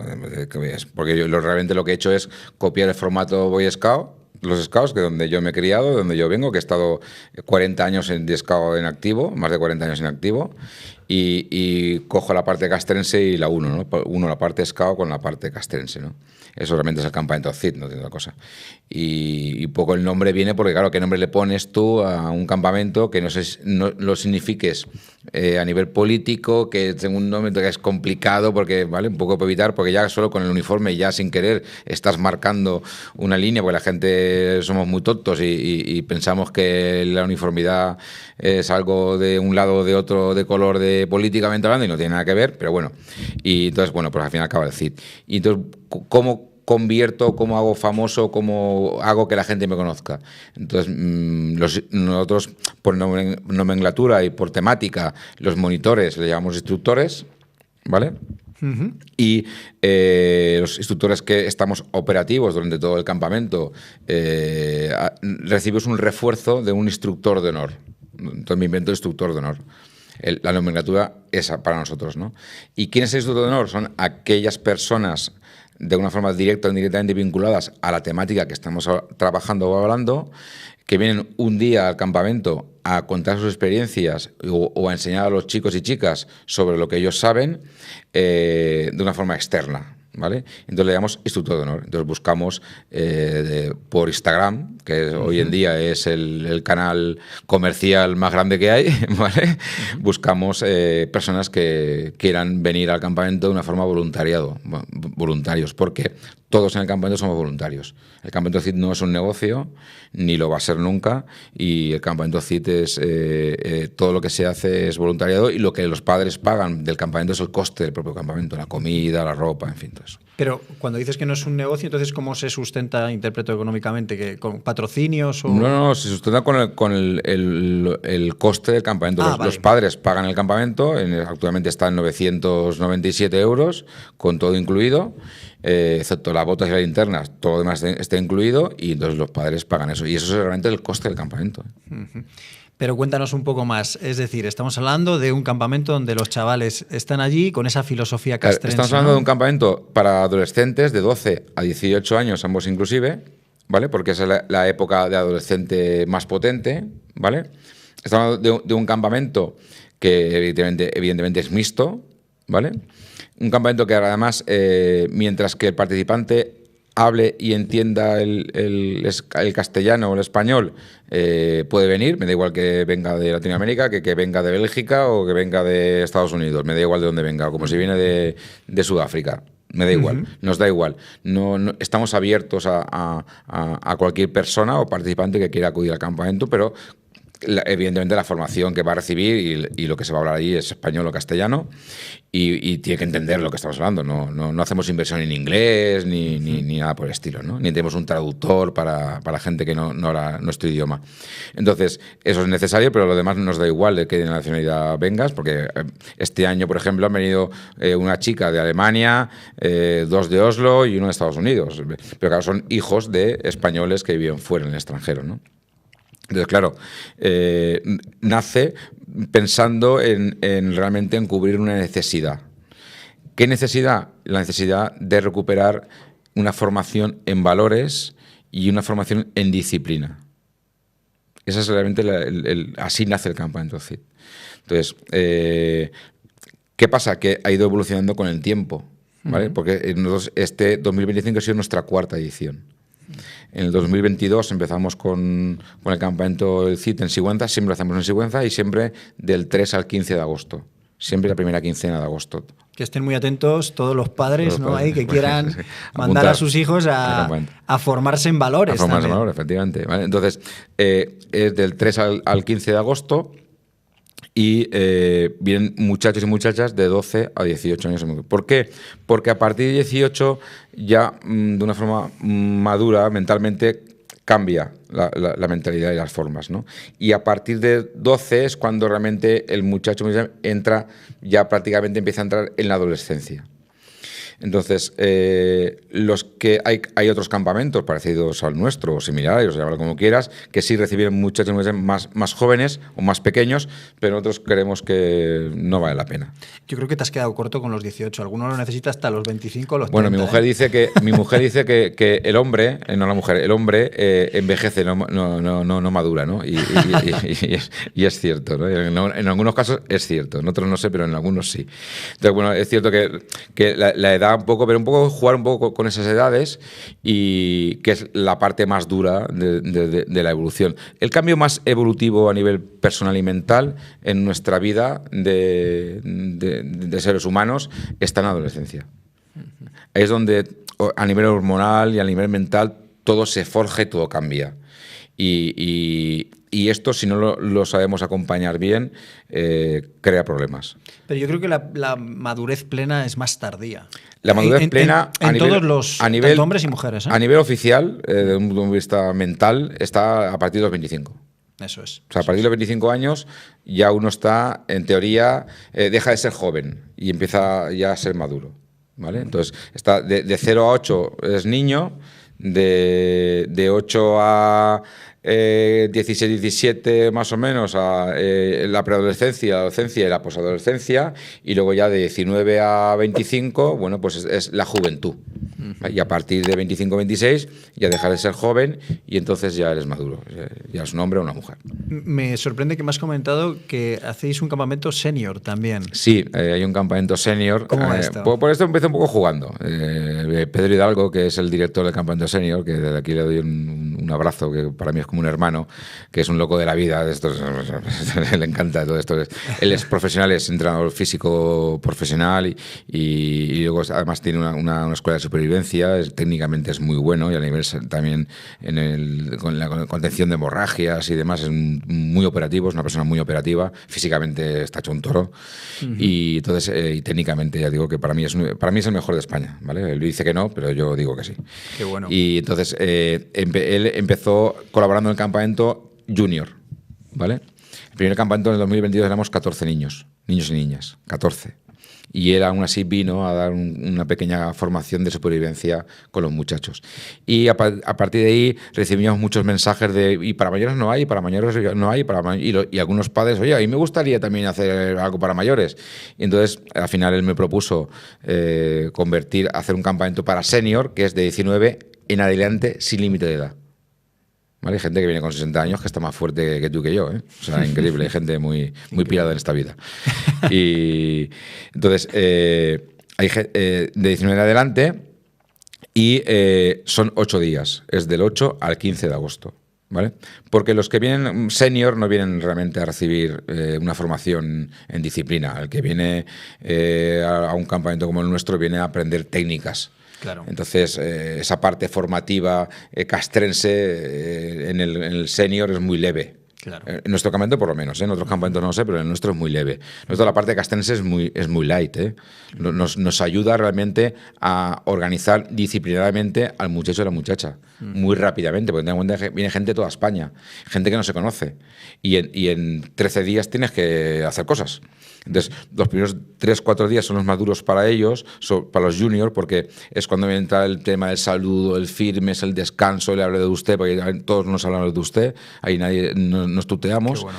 ¿Vale? Entonces, todo eso es en la parte junior. En la parte senior, realmente lo que buscamos es la parte técnica de la parte de naturaleza, ¿no? Hacemos buceo, hacemos en la piscina un bautizo de buceo con botellas de oxígeno autónomos, hacemos rappel, en fin, hacemos técnica, hacemos cartografía, orientación, hacemos técnicas de la naturaleza, pero en la parte senior mucho más potente. Eso ¿vale? es lo que te iba a decir. Mucho más técnico. Que nos comentaras algunas actividades, pero interpreto que eso, que en la parte senior siempre va a ser mucho más exigente, Sí, ¿no? Porque quieren ir a aprender. Exactamente. La gente viene a aprender técnicas, control de hemorragias, a aprender a hacer rappel, aprender a hacer supervivencia, cómo hacer un fuego, con utensilios naturales, en fin, toda esa parte, a cómo conseguir agua en el monte, si te pierdes, cómo actuar, cómo hacer, cómo comportarte en el medio natural. Esa es la parte senior, ¿vale? En la parte junior hacemos también todo esto, pero una parte muy light, ¿no? Como iniciación, ¿vale? Además hay una academia interna dentro de lo que es el campamento de verano para hacer monitores de tiempo libre. Nosotros estamos oficialmente acreditados para ser una academia de monitores de tiempo libre. Entonces nuestros propios muchachos, cuando se hacen mayores, si quieren, se forman como monitores de tiempo libre, que es una titulación oficial, y pueden acabar siendo instructores del campamento del CID.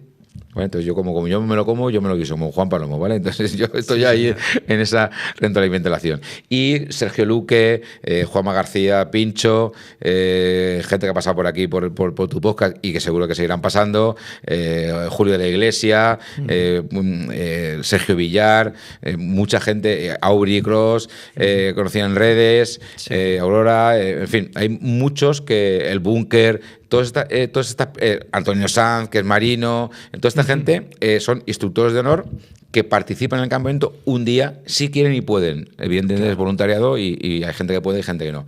Pero Sergio Luque, por ejemplo, es de los que viene 4 o 5 días y está ahí con nosotros. Sergio se queda. Sergio acabará siendo el megadirector del campamento, seguro. Pues le encanta. Y bueno, nosotros súper agradecidos porque nos ayudan a promocionar el campamento, ¿no? En sus redes sociales. Una de las cosas que a lo mejor ha perdido España es el sentimiento patriótico, ¿no? Te quiero preguntar, ¿crees que, no sé si compartes esta idea, que España a lo mejor ha ido perdiendo? Depende. Si gana España el Mundial, no. No, eso está claro. Claro. O sea, perder lo hemos perdido. Sí. Lo que pasa es que socialmente está como diluido, ¿no? Como adormecido. Entonces hay un sector de la población que lo tiene muy patrio, muy potente, que son los que más ruido hacen, y luego hay una gran masa que lo tiene un poco adormecido. Entonces cuando gana España, no sé qué, cuando Nadal gana, cuando el Gran Premio, todos somos Márquez. ¿No? Lo importante que es el equilibrio, ¿no? Exactamente. ¿Vale? Pero bueno, no hemos perdido el sentido de la patria, yo creo que eso nunca se pierde, pero sí que es cierto que hay cierto tipo de población que lo tiene adormecido por su condición social y política. Vamos a dejarlo y que queda muy elegante. Te quería preguntar precisamente por eso, si vosotros en el campamento implementáis ese sentimiento patriótico en los chavales. Nosotros no trabajamos el sentimiento patria, trabajamos el sentimiento familia. Pues al final una patria, ¿qué es? Familia, tu camada, tu gente. ¿No? Somos una tribu, ¿no? La tribu española. ¿Cómo nace todo esto? ¿Cómo nace la civilización? Se agrupan por tribus y hacen poblados. Entonces, de verdad, al final, nosotros evidentemente izamos la bandera, nos despertamos con el quinto levanta al tira de la manta y a las 7 de la mañana y izamos bandera, arriamos bandera y oramos. No oramos. No oramos, pero sí que practicamos un acto a los caídos el último día, que es un ejercicio, o sea, un acto castrense, privado, muy personal, muy nuestro, nada oficial, ¿vale? Pero sí que transmitimos a través de la simbología, que es realmente lo que es, como es la bandera, ¿vale? Nuestra enseña es la bandera. A través de esa simbología trabajamos la parte familia. Eso que entonces trabajamos el sentimiento patriótico, sí. ¿Cómo? A través de la familia. Somos una familia, somos la familia de CID. Entonces, eso es lo que realmente transmitimos y evidentemente la simbología está presente en todos los ámbitos del campamento. ¿Y lo de cortar el pelo, rapar y eso? ¿Sí o no? Claro. ¿Sí? ¿No? Sí. Vamos a ver. Nosotros aplicamos la normativa militar del ejército español, ¿vale? De tierra, aplicamos la normativa militar al aseo personal. ¿Vale? Porque ¿qué es el corte de pelo? Es un aseo personal, ¿vale? Entonces, los muchachos tienen que cortarse el pelo según normativa, ¿vale? Y las mujeres tienen que hacerse moños según normativa. Y todos y todas, desde el instructor hasta el último cadete, vamos según normativa. Claro. Entonces, vosotros durante esos, ¿cuántos eran? 13 días. 13 días. Durante esos 13 días estáis implementando esos valores, esos principios en los chavales, pero claro, ¿qué es lo que ocurre el resto del año? Porque al final son 13 días muy intensos en los que estáis tratando de inculcarles esos valores, pero el resto del año, de nuevo, ¿no? Vuelven a estar con sus familias y ya sus modelos educacionales serán los que sean en cada familia. ¿No sería interesante también hacer un campamento para padres? Bueno, vamos a ver, ahí es donde aparece formar en valores. Ahí ahora conectamos. ¿Sí? Claro, ahí es donde aparece formar en valores. Formar en valores nace por la necesidad de acompañar durante el resto del año a las familias. Nace porque somos conscientes de que hay una necesidad de que las familias necesitan un apoyo a cómo gestionar el día a día con sus adolescentes. Y entonces creamos una cosa que se llama jornadas para padres. Y el día 14, los padres que quieren reciben formación por parte de los coaches y psicólogos del campamento, que por las tardes los muchachos reciben sesiones de coach y de psicología en el campamento, ¿vale? Reciben una formación para padres el día 14. Entonces los padres vienen un día antes, duermen por la zona de Sigüenza y desde las 10 de la mañana a 8 de la tarde tienen una formación durante todo el día para los padres. O sea, con ese coach que ha estado los 13 días con el chaval. Eso es. Qué brutal, me parece brutal la idea.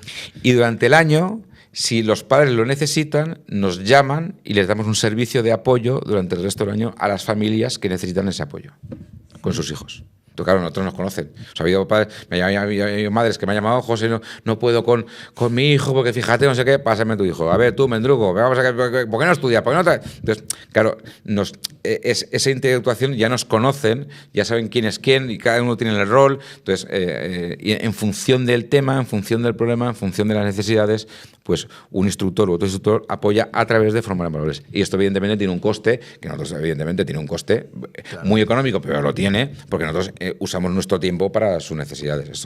Eso es voluntariado. Pues es voluntariado, pero es que tiene un coste que al final es tiempo que estamos destinando de nuestra vida para ayudar, ¿no? Entonces, hay familias que lo usan y familias que no.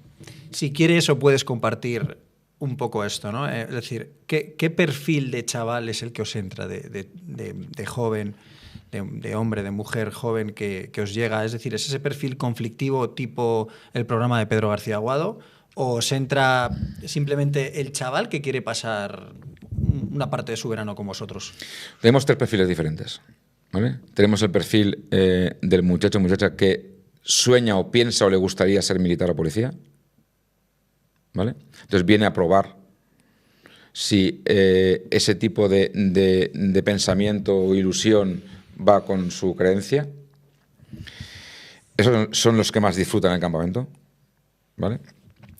Y luego viene un perfil que el padre lo apunta y bueno, pues bien, pues sí, pues voy, pues vale, pues bien, pues estar en casa voy, ¿vale? Ese muchacho también lo disfruta mucho porque se acaba divirtiendo, porque al final viene predispuesto a hacer lo que sea. Y luego viene un perfil, ¿vale?, con una necesidad de disciplina importante. Ahora, ¿el campamento del CID es un hermano mayor? No. ¿Vale? ¿El campamento del CID viene para solucionar problemas de predelincuencia? No. ¿Los muchachos que van al campamento del CID, si están en esa onda, pueden venir? No. O sea, nosotros no tenemos un campamento para reformar a nadie. Ahora, ese muchacho necesita un refuerzo en disciplina, en el campamento lo recibe. Y en el campamento los coaches y los psicólogos les ayudamos a cambiar esa mirada. Y muchos se van a su casa cambiados.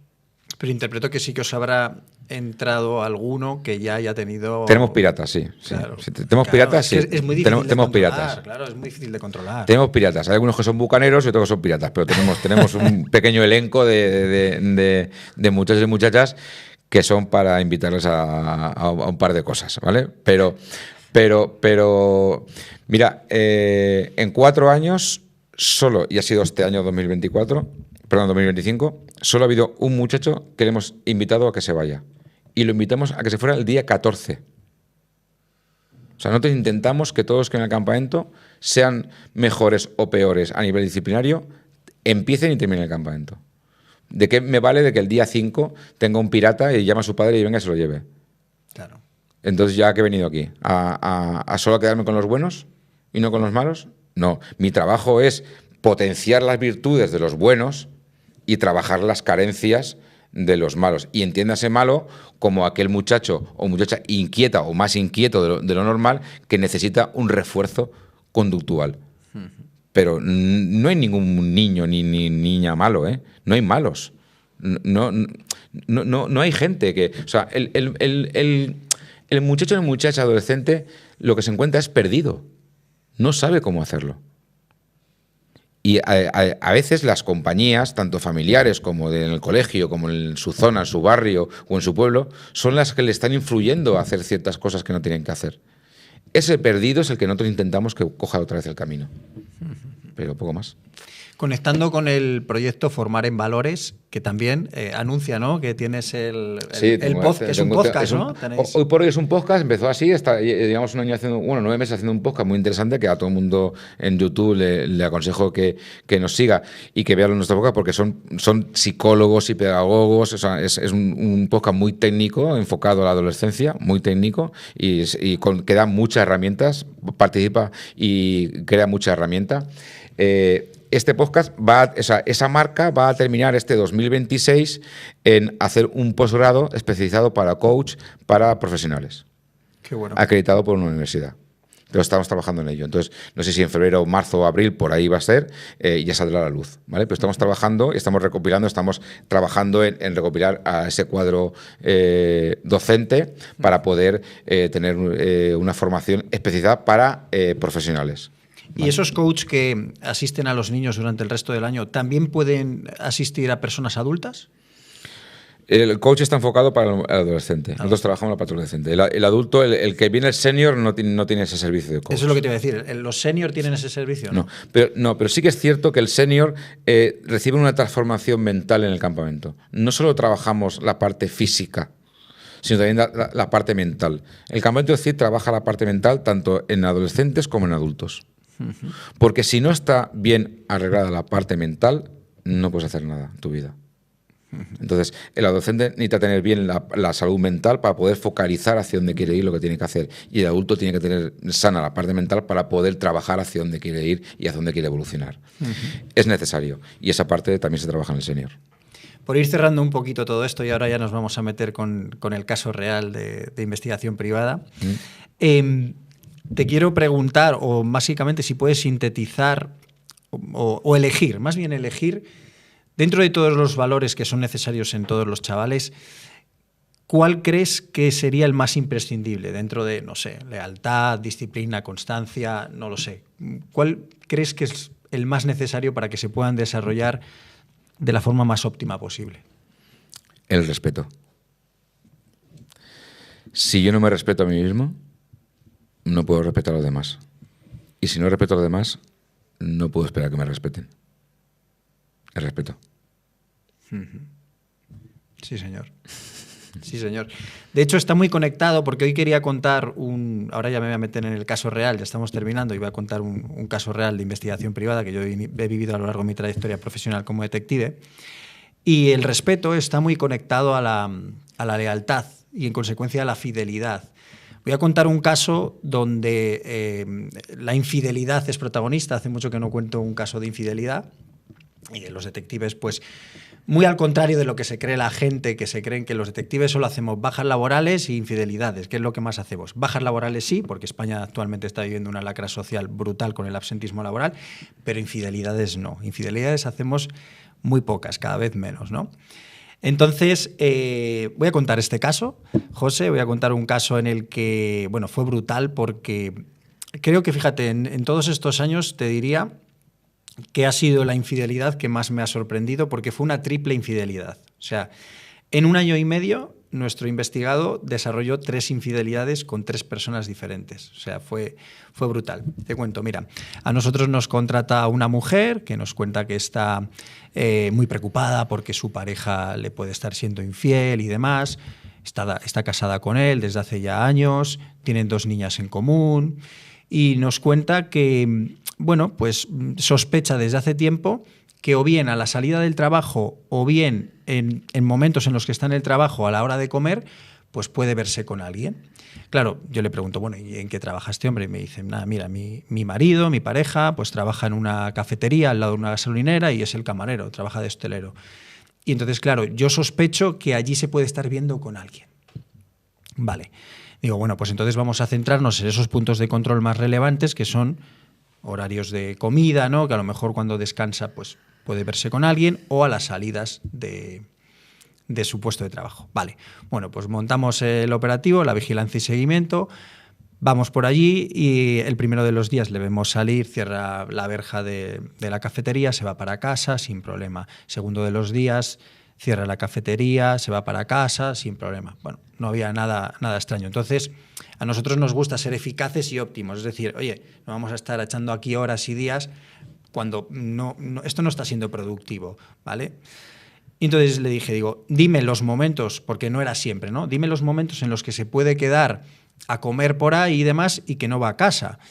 Y entonces me dijo, sí, bueno, pues suelen ser viernes alternos, a veces sí, a veces no. Digo, el viernes que se quede, me avisas. Y bueno, pues así fue. Llegó un viernes, nada, me ha avisado de que no va a venir a comer a casa. Perfecto.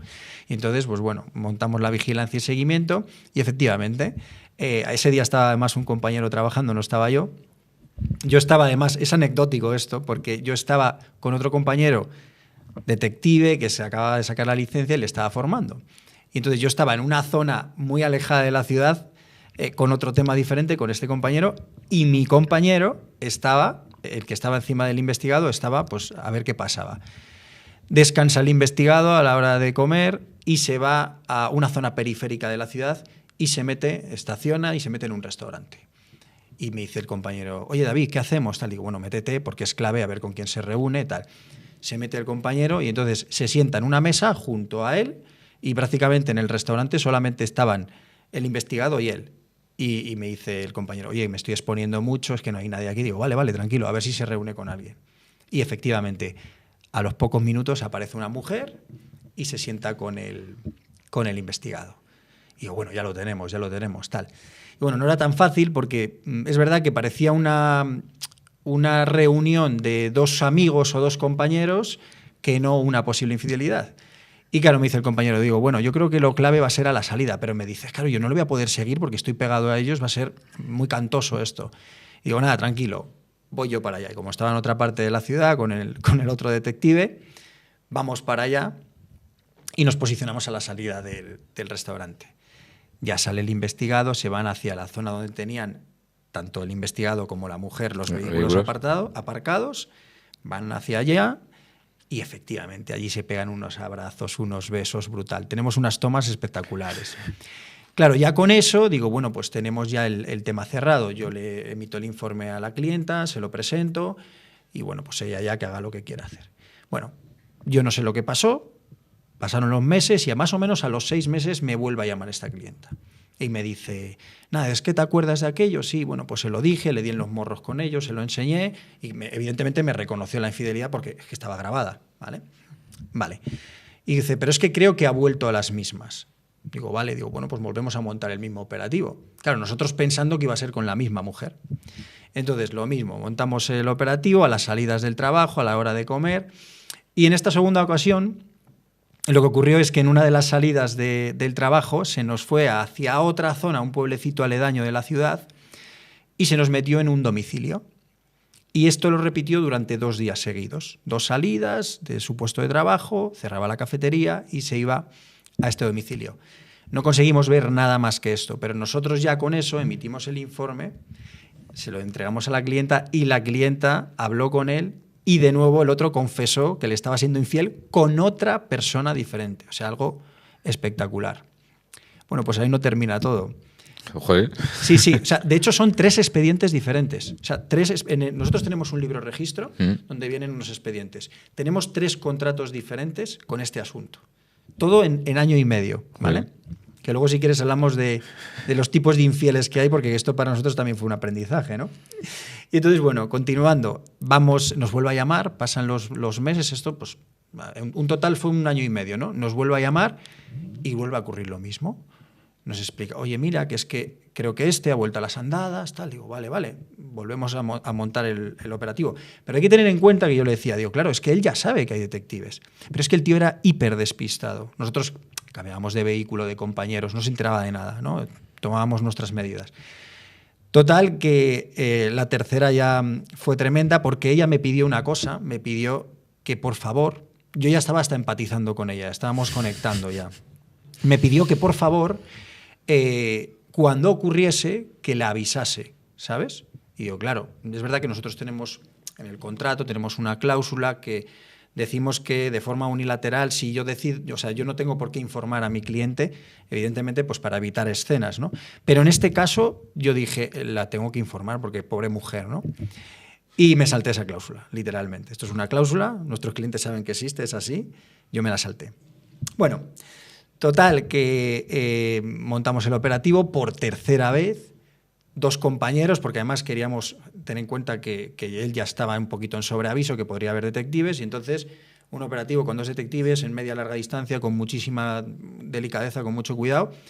El tío cierra la cafetería uno de estos días por la noche y se va a una zona periférica de la ciudad, no muy alejada del primer restaurante de la primera infidelidad, es decir, al tío se la pelaba todo, le daba absolutamente igual.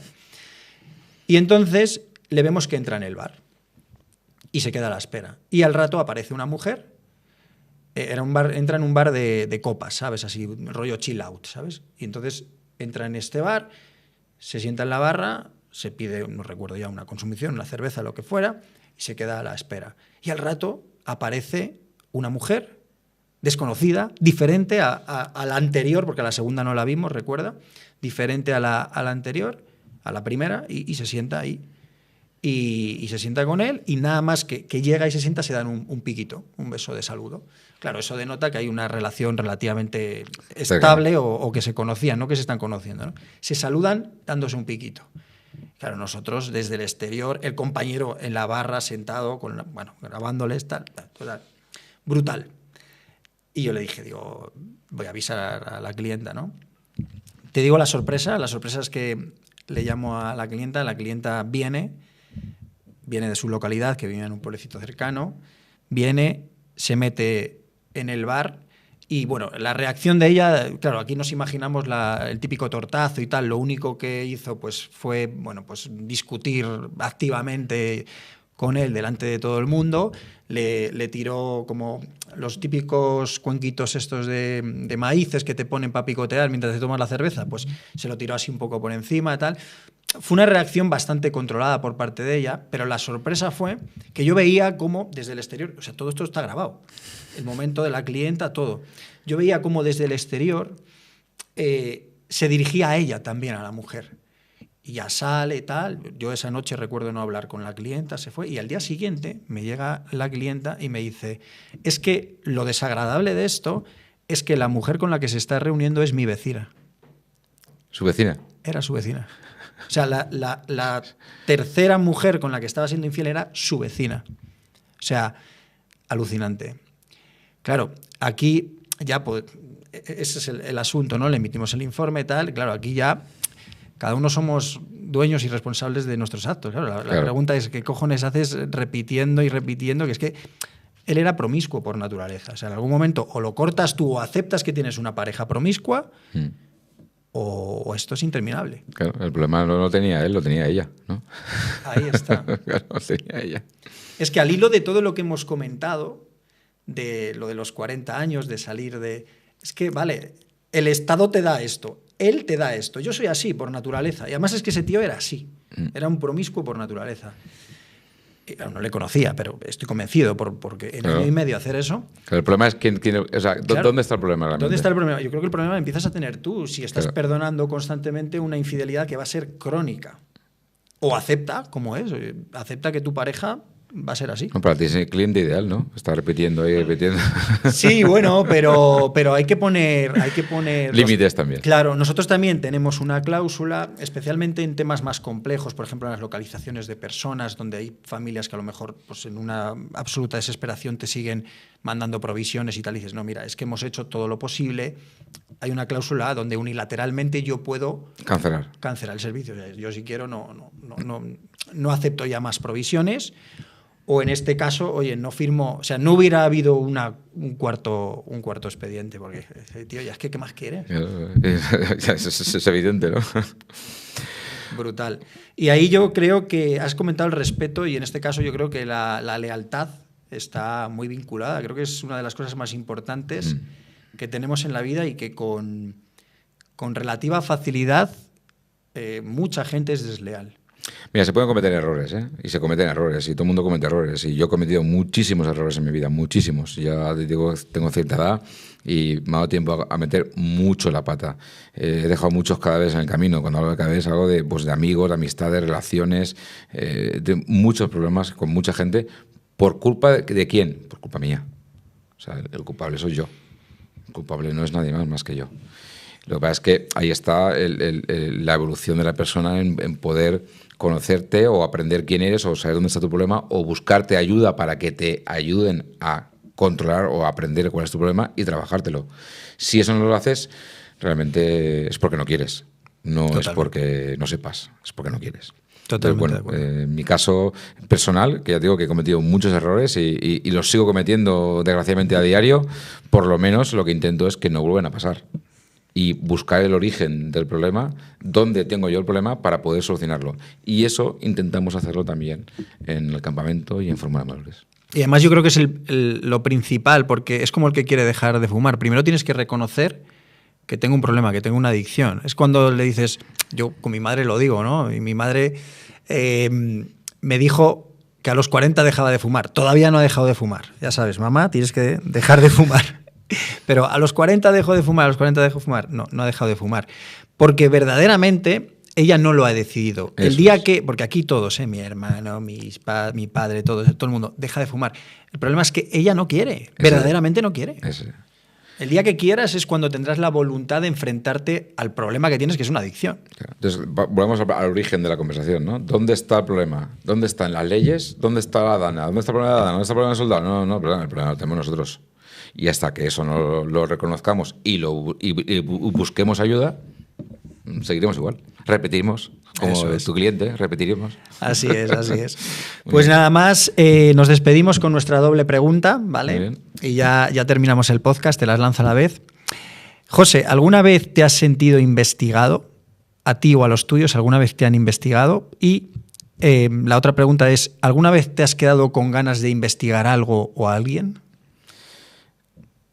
Me he sentido y he sido investigado por muchas circunstancias, y no una sola vez, sino varias, por un tema, casi siempre por temas laborales, casi siempre. Y sí, alguna vez he tenido la necesidad de investigar a alguien y no lo he hecho, pero lo tenía que haber hecho. Luego te doy una tarjeta. Por favor. Me va a hacer falta. Te has quedado con ganas, ¿no? Me ha dado hacer falta, sí, me va a hacer falta. O sea que muy bien, muy bien. David, ha sido un placer. Oye, José, ha sido un placer, de verdad. Un placer, ¿has estado cómodo? ¿Todo bien? Fantástico, ha sido formidable. Pues un placer. Espero que te haya gustado la conversación. Joder, mucho. Me ha gustado mucho porque además hemos pasado de todo el tema militar a bueno, algo que es muy necesario, como decíamos al principio del podcast, en los jóvenes y en los no tan jóvenes, ¿no? Implementar ciertos valores y principios que, bueno, pues se están perdiendo también, de algún modo. Bien. Pues un placer. Muchas gracias. Y nada, los demás ya sabéis, darle al like, suscribiros, dejar vuestros comentarios y nos vemos en el siguiente.